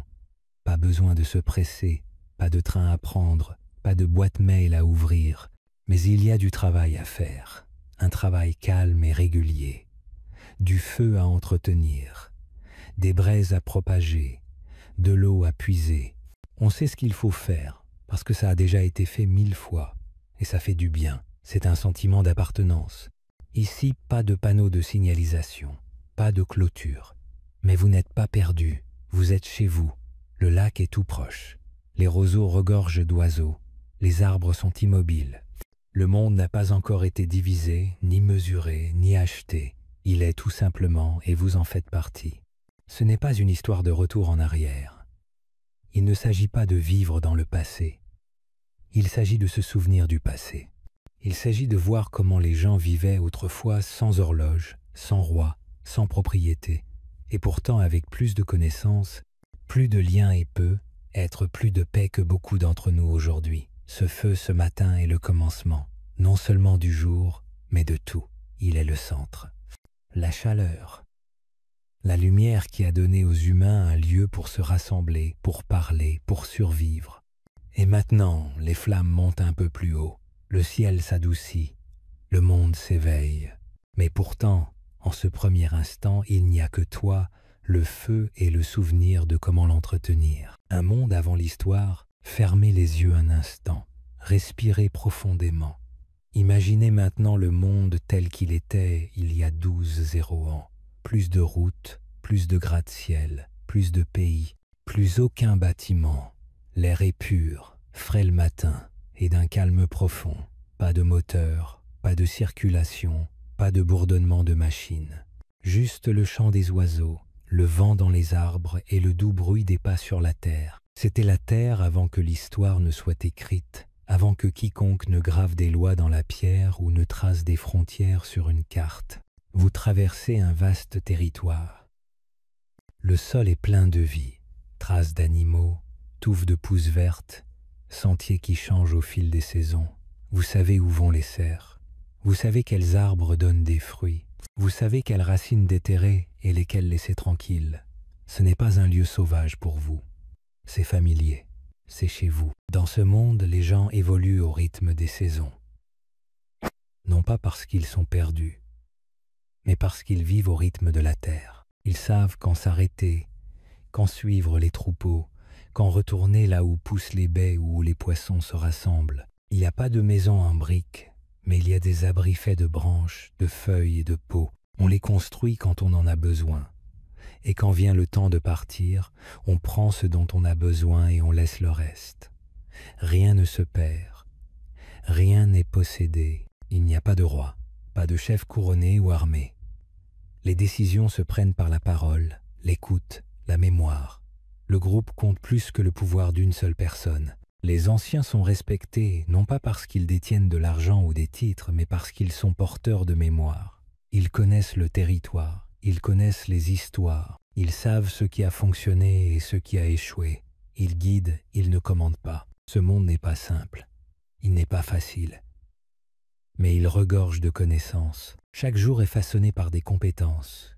Comment attacher, comment pister, comment pêcher, comment cuisiner, comment survivre. Chacun a un rôle à jouer, non pas parce qu'on le lui a dit, mais parce que le rythme de la vie le lui enseigne. Les enfants apprennent en observant, en imitant, en essayant. Ils aident à ramasser du bois. Ils apprennent le chant des oiseaux. Ils goûtent, ils touchent, ils se souviennent. L'idée d'histoire, telle que nous la connaissons aujourd'hui, n'existe pas ici. Pas de livres, pas de calendrier, pas de traces écrites. Mais la mémoire est forte. Les histoires se racontent autour du feu. Les noms se transmettent. Les événements sont commémorés par des chansons et des symboles. Une ligne griffonnée sur une pierre. Une perle portée par une grand-mère. Une marque laissée sur un arbre. Ce sont les livres d'histoire de ce monde. Et chacun contribue à les maintenir vivants. Nul besoin d'étudier la nature. Vous en faites partie. Nul besoin de sortir pour découvrir le monde. Vous y vivez. Le vent vous prévient des changements de temps. Les oiseaux vous préviennent de l'arrivée des pluies. Les étoiles vous indiquent quand il est temps de partir. Le temps n'est pas un nombre sur une horloge. C'est l'odeur des fleurs qui s'épanouissent, la sensation du givre sous vos pieds, la couleur du ciel juste avant le lever du soleil. Ce n'était pas un monde de guerres incessantes, ce n'était pas un monde de faim constante, c'était un monde où l'équilibre était synonyme de survie. On ne pouvait pas prendre trop car la terre cesserait de donner. On ne pouvait pas oublier car sa vie dépendait du souvenir. Nourriture, abri, eau, chaleur. Rien de tout cela ne provenait des magasins ou des machines. Tout provenait de l'attention, du savoir, d'un profond respect. Avant l'histoire, il y avait la présence. Avant la propriété, il y avait la relation. Les gens ne considéraient pas la terre comme quelque chose à acheter ou à vendre. Ils la voyaient comme quelque chose à écouter, à préserver, à retrouver.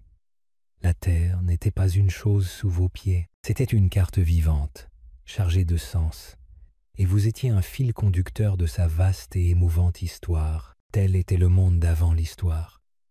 Ni vide, ni silencieux, ni perdu, mais plein de rythme, de mémoire, de mouvement et de vie. Et il murmure encore sous le monde que nous connaissons aujourd'hui, l'abri du sol et de la... Avant les murs, avant les briques, avant les toits de tuiles ou de verre, il y avait l'abri de saule et de peau. Il se dressait au ras du sol, en forme de dôme, construit non pas pour durer éternellement, mais pour durer suffisamment longtemps. Il avait été construit avec soin, non pour la beauté, mais pour le confort, la chaleur et la survie. Il n'y avait ni sonnette, ni serrure, ni numéro peint à l'extérieur. Juste un pan de peau qu'on ouvrait pour entrer, et derrière, le doux souffle des gens endormis tout près. L'abri était constitué de branches de saule fines et flexibles, choisies pour leur résistance et leur forme. Elles étaient plantées dans le sol en un large cercle, puis pliées et attachées ensemble au sommet, formant une sorte de charpente. C'était l'ossature de la maison, suffisamment légère pour être portée, suffisamment solide pour résister au vent et à la pluie. Sur cette charpente, des peaux étaient tendues, des peaux d'animaux, grattées et séchées, cousues avec du fil de seigneau, entouraient les os de la structure comme un manteau. Quand le vent soufflait, elles ondulaient doucement. Quand il pleuvait, les gouttes glissaient comme sur une feuille. À l'intérieur, l'air était chaud. Le feu au centre protégeait du froid. De la fumée s'échappait par un petit trou au-dessus. Le sol était recouvert d'herbes sèches, de nattes tressées et de peaux douces.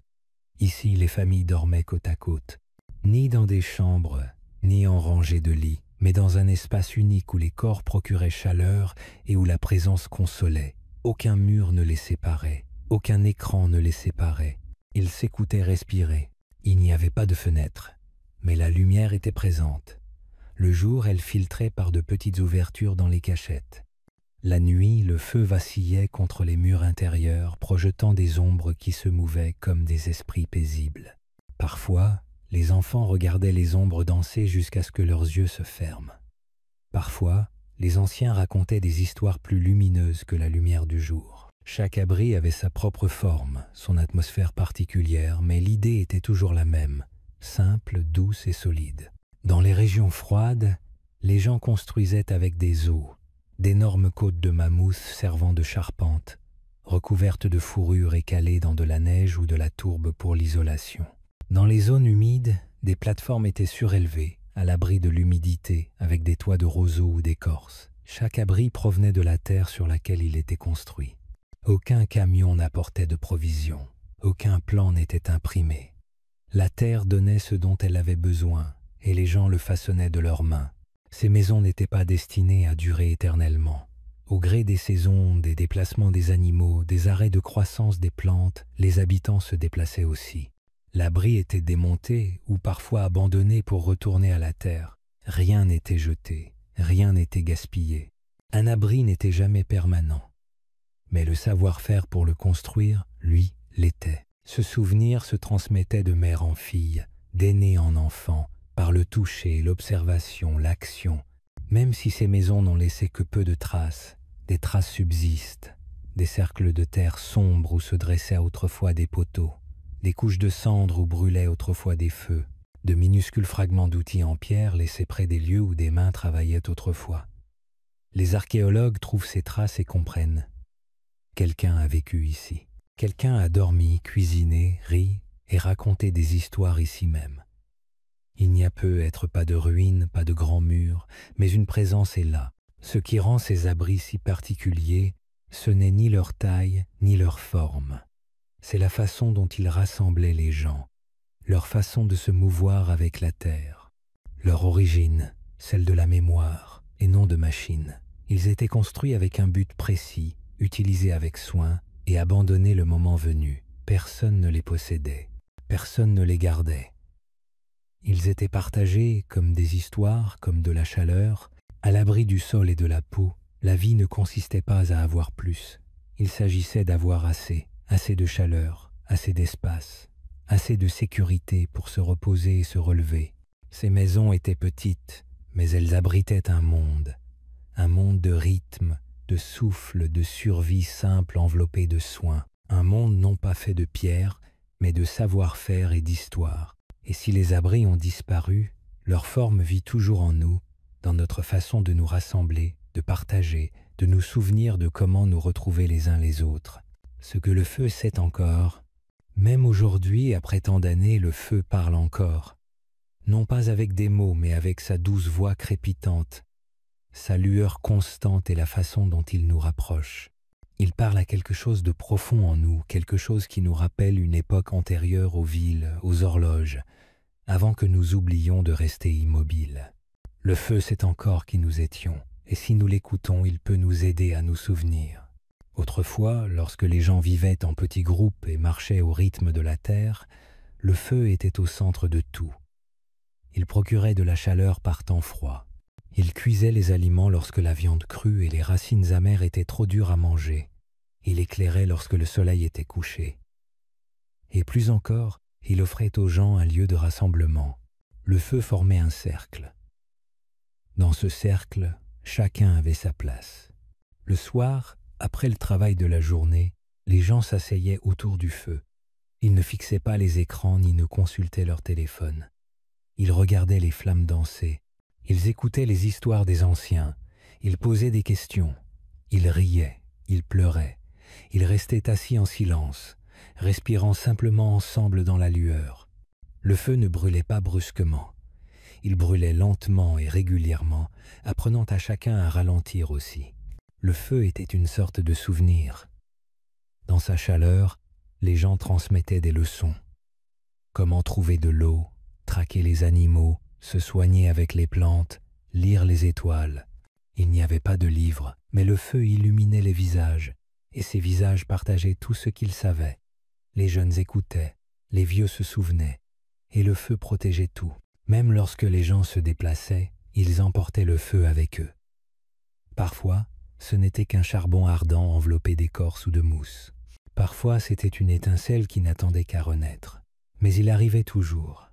Il ne restait jamais derrière, car sans feu, la vie était plus dure, plus froide, plus sombre. Avec le feu, on se sentait chez soi, où que l'on campe. Mais le feu a fait plus que contribuer à la survie. Il a aidé les gens à se sentir humains. Autour du feu, les gens se sont sentis connectés. Ils ont chanté des chansons. Ils ont peint sur les murs des grottes. Ils ont raconté les histoires de leurs ancêtres. Ils ont rêvé des étoiles. Le feu a illuminé l'intérieur des abris et l'intérieur des cœurs. Il a fait place à la beauté, au sens, à l'émerveillement. Aujourd'hui, nous avons l'électricité, des lumières qui s'allument avec un interrupteur, des fours qui chauffent avec des boutons, des radiateurs qui bourdonnent en arrière-plan. Nous n'avons plus besoin du feu de la même manière. Pourtant, quand on allume un feu en camping, dans une cheminée ou même une simple bougie, cela change quelque chose. Cela nous ramène. Cela atténue le bruit. Cela adoucit l'espace. Le feu sait toujours nous rassembler. Même les inconnus se rapprochent lorsqu'ils s'assoient autour d'un feu. Le silence est plus doux. Les mots viennent plus lentement, mais ils ont plus de sens. Le temps semble différent. Nous nous penchons sans le vouloir. Nous nous souvenons comment être présents. Le feu connaît encore la valeur du silence. Il ne crie pas. Il ne se précipite pas. Il brûle à son propre rythme. Et nous, souvent si occupés, ressentons ce calme. Nous ressentons le besoin de nous arrêter, de respirer, d'être simplement. Le feu nous apprend à rester un moment. Le feu sait encore porter la mémoire. Il nous rappelle les anciens qui se transmettaient des histoires, les repas partagés, les rires sous les étoiles. Il nous rappelle qu'avant de construire de hautes tours et de profonds tunnels, nous nous asseyions par terre et nous regardions dans les yeux. Nous nous réchauffions les mains, pas seulement le corps. Le feu sait toujours que nous sommes faits pour nous rassembler, pour partager de la nourriture, des histoires, le silence. Nous n'avons jamais été faits pour être seuls tout le temps. Le feu est un cercle, et les cercles nous rassemblent. Alors, lorsque vous vous trouvez près d'un feu, prenez un moment, observez-le, écoutez-le. Laissez-le parler à la part de vous qui se souvient de ce que signifie être humain, au sens le plus ancien et le plus authentique. Laissez-le vous rappeler la chaleur, l'histoire, le souffle, la connexion, car le feu sait toujours. Et même maintenant, dans notre monde rapide et bruyant, il attend que nous nous asseyions, ralentissions et nous souvenions aussi. L'aube dans la bande de rassemblement, le ciel est encore sombre, mais les premières lueurs commencent à poindre. Elles effleurent la cime des arbres, se répandent lentement sur l'herbe et commencent à réchauffer les froides lueurs du matin. Un à un, les gens commencent à s'éveiller. Non pas au son d'une cloche ou d'un horaire, mais au chant des oiseaux, à la fraîcheur de l'air et au doux crépitement d'un feu qui s'allume. C'est le début d'une nouvelle journée pour la fin de phare. Une bande de rassemblement est un petit groupe de personnes, généralement entre 20 et 30 ans, qui se déplacent et vivent ensemble comme une famille. Ce ne sont pas des étrangers. Ils se connaissent profondément. Chaque visage est familier. Chaque voix est connue. Ces gens ont parcouru les mêmes sentiers, partagé la même nourriture, raconté des histoires autour des mêmes feux. Leurs vies sont liées comme des racines sous la terre. Les premiers à se lever sont souvent les plus âgés. Ils avancent lentement, ajoutant du petit bois aux braises, remuant les cendres. Ils ne parlent pas fort. Ils n'en ont pas besoin. Tout le monde sait à quoi ressemble le matin ici. Quelques mots doux. Un hochement de tête discret, une main sur une épaule. C'est un monde qui commence dans le calme, sans précipitation. Un monde qui s'éveille en douceur. Les plus jeunes dorment encore, blottis contre leur mère ou emmitouflés dans des pots. Quelques-uns ouvrent les yeux, clignent des yeux à la lueur du feu, puis replongent dans leurs rêves. Pas de cloche d'école, pas de bus, pas de sac à dos. Leurs leçons viendront autrement. En observant, en aidant, en étant près de la vie qui les entoure. À mesure que les gens se réveillent, le campement s'anime. On puise de l'eau dans un ruisseau voisin. On enlève les vieux os du foyer. On nettoie les pierres plates pour en faire de la nourriture. Quelqu'un vérifie les paniers de racines séchées de la veille. Quelqu'un répare une sangle cassée sur un filet. Ce ne sont pas des corvées imposées par la force. Ce sont des actions partagées, faites ensemble, avec soin. Ici, pas d'uniforme, pas de titre, pas de chef. Mais cela ne signifie pas qu'il n'y a pas d'ordre. L'ordre vient du rythme. Chacun connaît les besoins du groupe. Chacun comprend le déroulement de la journée. Les anciens guident par la mémoire. Les adultes mènent par l'action. Les enfants apprennent en participant à tout. Certains resteront près du camp aujourd'hui. Ils prépareront la nourriture, répareront les outils, surveilleront les plus jeunes. D'autres iront dans les arbres, dans les champs, cueillir, chasser, chercher des signes dans le paysage. Le groupe se divise, non pas sur ordre, mais par objectif. Selon qui est prêt, qui est fort, qui sait où poussent les herbes sauvages à cette époque de l'année. Ce mode de vie n'est pas solitaire.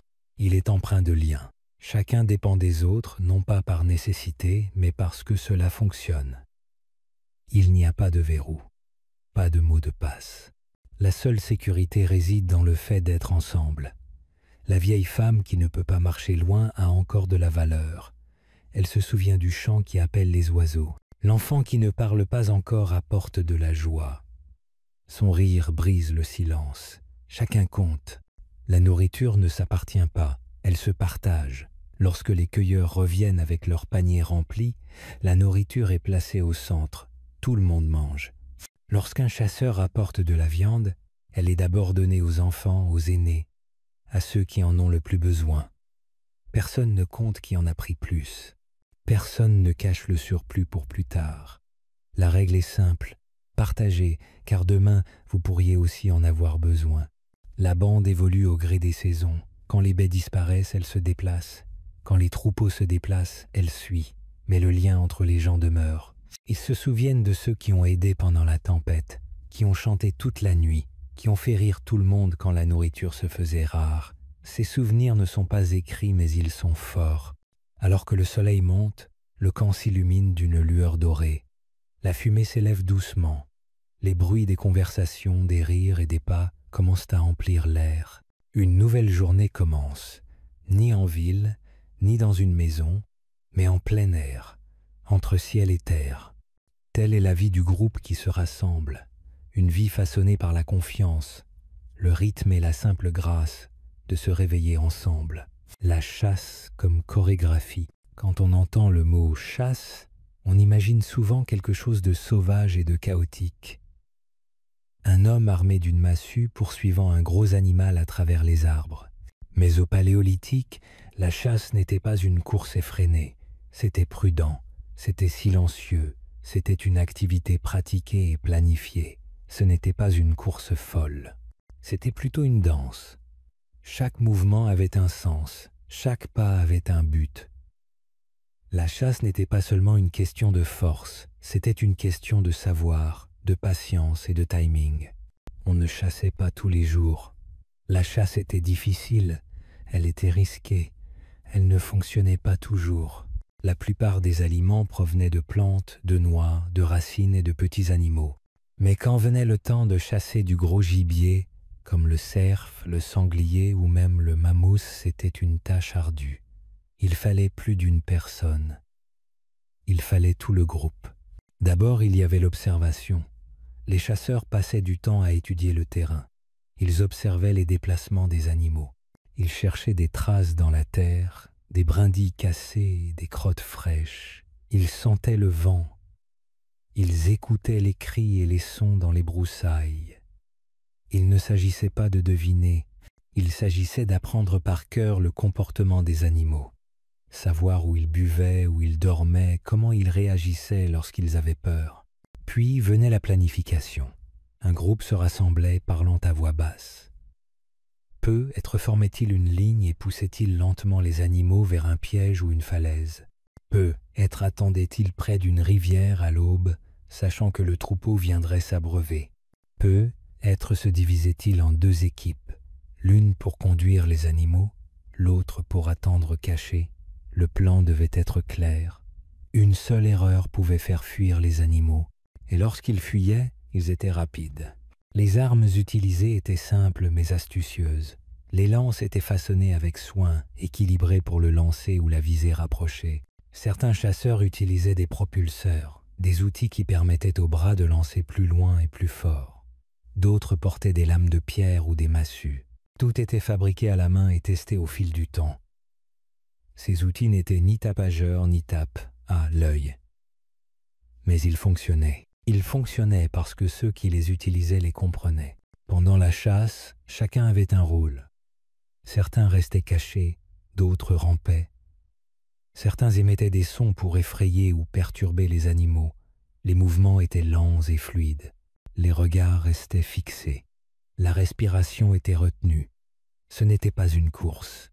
C'était un rythme, comme une musique jouée avec les pieds au sol. Et quand le moment fut venu, tout se passa rapidement.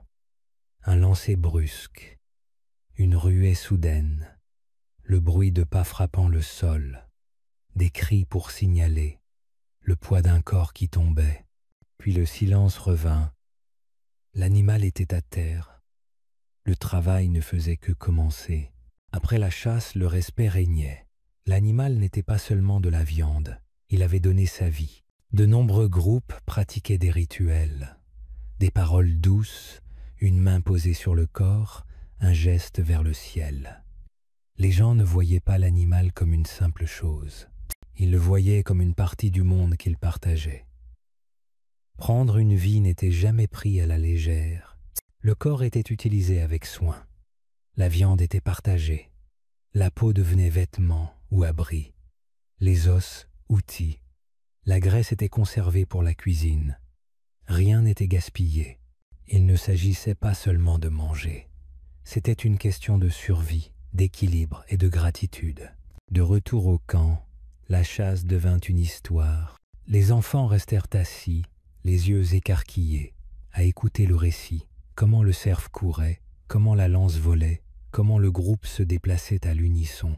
Ces histoires étaient plus que divertissantes. Elles étaient un apprentissage. Elles aidaient la génération suivante à comprendre comment se déplacer, comment voir, comment attendre. La chasse ne consistait pas à être le plus fort. Il s'agissait d'être connecté, connecté à la terre, connecté aux animaux, connecté au groupe. Personne ne chassait seul. La réussite venait de la coopération. Aujourd'hui, on pense souvent à la chasse comme à une épreuve de puissance, mais autrefois c'était une épreuve de présence. Pour bien chasser, il fallait connaître le monde qui nous entourait. Il fallait se connaître soi-même. Il fallait faire confiance à ceux qui nous accompagnaient.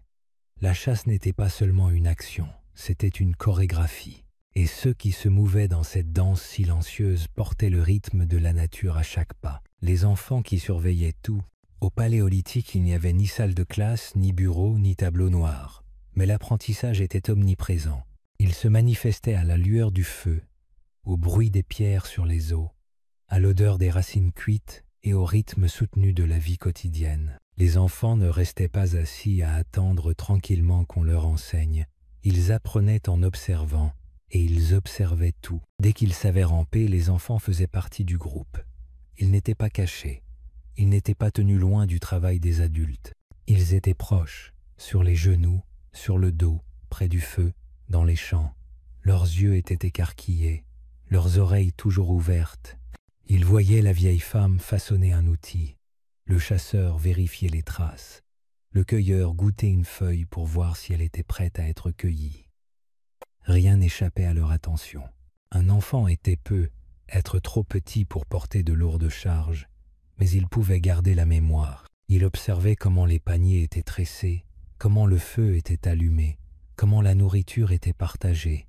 Il remarquait quelles plantes étaient cueillies et lesquelles étaient évitées. Il écoutait le ton d'un avertissement, le son d'une histoire, la façon dont une berceuse changeait au gré des saisons. Son esprit s'imprégnait de chaque instant. On ne lui demandait pas d'être attentif, il le faisait tout simplement. Il n'y avait pas de notes, mais des objectifs. Le premier lancé réussi d'un petit harpon par un enfant était accueilli avec des sourires. Son premier feu, son premier poisson, son premier nom d'étoile, tous ces moments étaient célébrés, non pas par des trophées ou des récompenses, mais par la fierté, les rires, les hochements de tête des aînés qui avaient été eux aussi de petits observateurs. Les enfants apprenaient en faisant. On pouvait donner à un petit une pierre émoussée et lui montrer comment la gratter. Il essayait, échouait, réessayait. L'adulte ne grondait pas. Il attendait, montrait et guidait. Lentement, les mains de l'enfant se souvenaient de ce que ses yeux avaient vu. Lentement, la compétence s'imposait. L'apprentissage n'était pas rapide, mais profond. Il restait gravé. Le jeu faisait aussi partie de l'apprentissage. Les enfants n'avaient pas besoin de jouets achetés en magasin. Ils fabriquaient les leurs. Les bâtons devenaient des outils, la boue des animaux, les feuilles des vêtements. Ils copiaient ce qu'ils voyaient. Ils mimaient des chasses. Ils faisaient semblant de cueillir. Ils se racontaient des histoires entendues la veille. Par le jeu, ils s'exerçaient à la vie. Les enfants plus âgés aidaient aux tâches réelles. Ils surveillaient les plus jeunes. Ils transportaient du bois. Ils triaient les baies. On leur faisait confiance, non seulement parce qu'ils étaient utiles, mais parce qu'ils faisaient partie du groupe. Leur valeur ne se mesurait pas à l'âge, mais à l'attention et aux efforts. Ils n'attendaient pas d'être grands pour être inclus. Ils appartenaient déjà au groupe. Le soir, les enfants s'asseyaient près du feu, la tête posée sur l'épaule de leurs parents. Ils écoutaient la voix des anciens, le lent déroulement d'histoires pleines d'animaux, d'ancêtres et de terre. Ce n'étaient pas des contes inventés, c'étaient des cartes. Elles portaient connaissance, avertissement et émerveillement. Les enfants se souvenaient de chaque mot. Ils se murmuraient ces histoires. Ils savaient quel oiseau criait avant la pluie. Ils connaissaient les erreurs du filou. Ils connaissaient le son d'un bon lancer de javelot pour l'avoir entendu 100 fois. Personne ne testait les enfants, mais ils apprenaient sans cesse, et la preuve était dans leurs mains, dans leurs yeux, dans leur façon d'évoluer. Ils savaient marcher doucement. Ils savaient écouter le danger. Ils savaient quand parler et quand se taire. Ils ne portaient pas de cahier. Leur compétence résidait dans leurs muscles, dans leur souffle, dans leurs pas. Dans ce monde, apprendre, c'était la vie. Ce n'était pas quelque chose de séparé. C'était partout. Et les enfants, les yeux écarquillés et curieux, le regardaient se dérouler. Ils observaient tout. Et en observant, ils devenaient les prochains gardiens de la mémoire, les prochains bâtisseurs, les prochains conteurs. Le monde leur enseignait, non pas avec des règles ou des murs, mais avec présence, avec patience et en s'assurant que chaque instant mérite d'être mémorisé. Dans ce monde sans écriture, les enfants étaient les bibliothèques vivantes. Chaque souvenir, chaque geste appris devenait une page dans le livre silencieux de leur mémoire. Et ce livre, ils allaient le transmettre à leur tour. Le savoir ne se gardait pas jalousement. Il circulait, il respirait, il grandissait. Un enfant n'était jamais trop jeune pour apprendre, ni trop petit pour enseigner. Parfois, c'était un tout petit qui rappelait à un adulte une étape oubliée, un détail perdu dans la répétition des gestes. Le savoir n'avait pas de hiérarchie. Il appartenait à ceux qui écoutaient avec attention. Les plus curieux devenaient souvent les plus sages. Non pas parce qu'ils posaient beaucoup de questions, mais parce qu'ils savaient observer en silence. Ils voyaient les moindres variations dans les comportements des animaux, les changements subtils de couleur dans les feuilles, les infimes traces laissées dans la boue. Cette attention aux détails, cette capacité à lire le monde comme un langage secret, était ce qui les préparait le mieux à la vie. C'était leur apprentissage, bien plus qu'un cours, un dialogue avec la nature. Les jeux d'enfants devenaient parfois les prémices de nouvelles techniques. En expérimentant sans peur de l'échec, en jouant avec des matériaux abandonnés ou des morceaux d'outils cassés, ils découvraient parfois une nouvelle manière d'attacher, de découper, de construire. Les adultes observaient ces inventions avec un œil attentif. L'enfant, dans son innocence, apportait parfois la nouveauté que la routine des anciens avait oubliée. Ainsi, l'apprentissage allait dans les deux sens, du vieux vers le jeune, mais aussi du jeune vers le vieux. Les enfants observaient aussi les émotions. Ils apprenaient à reconnaître une colère retenue, une inquiétude dissimulée, une joie partagée. Ils savaient quand un silence pesait ou quand un rire apaisait. Leur cœur s'accordait au rythme de ceux qui les entouraient. Ils n'étaient pas seulement des apprenants de gestes, mais aussi de liens. L'empathie, la solidarité, la vigilance émotionnelle faisaient partie de leur éducation invisible. Et puis, il y avait les rituels. Ces moments particuliers où tout le groupe se rassemblait pour honorer une naissance, pleurer une mort, célébrer une chasse réussie ou remercier la terre. Les enfants assistaient à tout. Ils ne restaient pas à l'écart. Ils regardaient comment les adultes plaçaient les objets, quels mots étaient prononcés, quels chants étaient entonnés. Ils ne comprenaient pas tout d'abord, mais ils sentaient que c'était important. Et plus tard, devenus adultes, ils répétaient ces gestes à leur tour, avec leurs propres enfants à leur côté, les yeux brillants de la même curiosité. Ainsi, dans ce monde paléolithique, il n'y avait pas de séparation entre l'enfance et la vraie vie. Être en apprentissage, en mouvement, en attention, les enfants n'étaient pas seulement l'avenir, ils étaient le présent, un présent précieux, plein de promesses. Ils n'apprenaient pas pour un examen, mais pour survivre, pour comprendre, pour appartenir. Et en cela, leur apprentissage était peu être plus profond que tout ce que nous pouvons imaginer aujourd'hui, car ils n'apprenaient pas pour devenir quelqu'un d'autre plus tard. Ils apprenaient pour être eux-mêmes, ici et maintenant. Et dans le reflet de leur regard attentif, le monde entier trouvait un sens.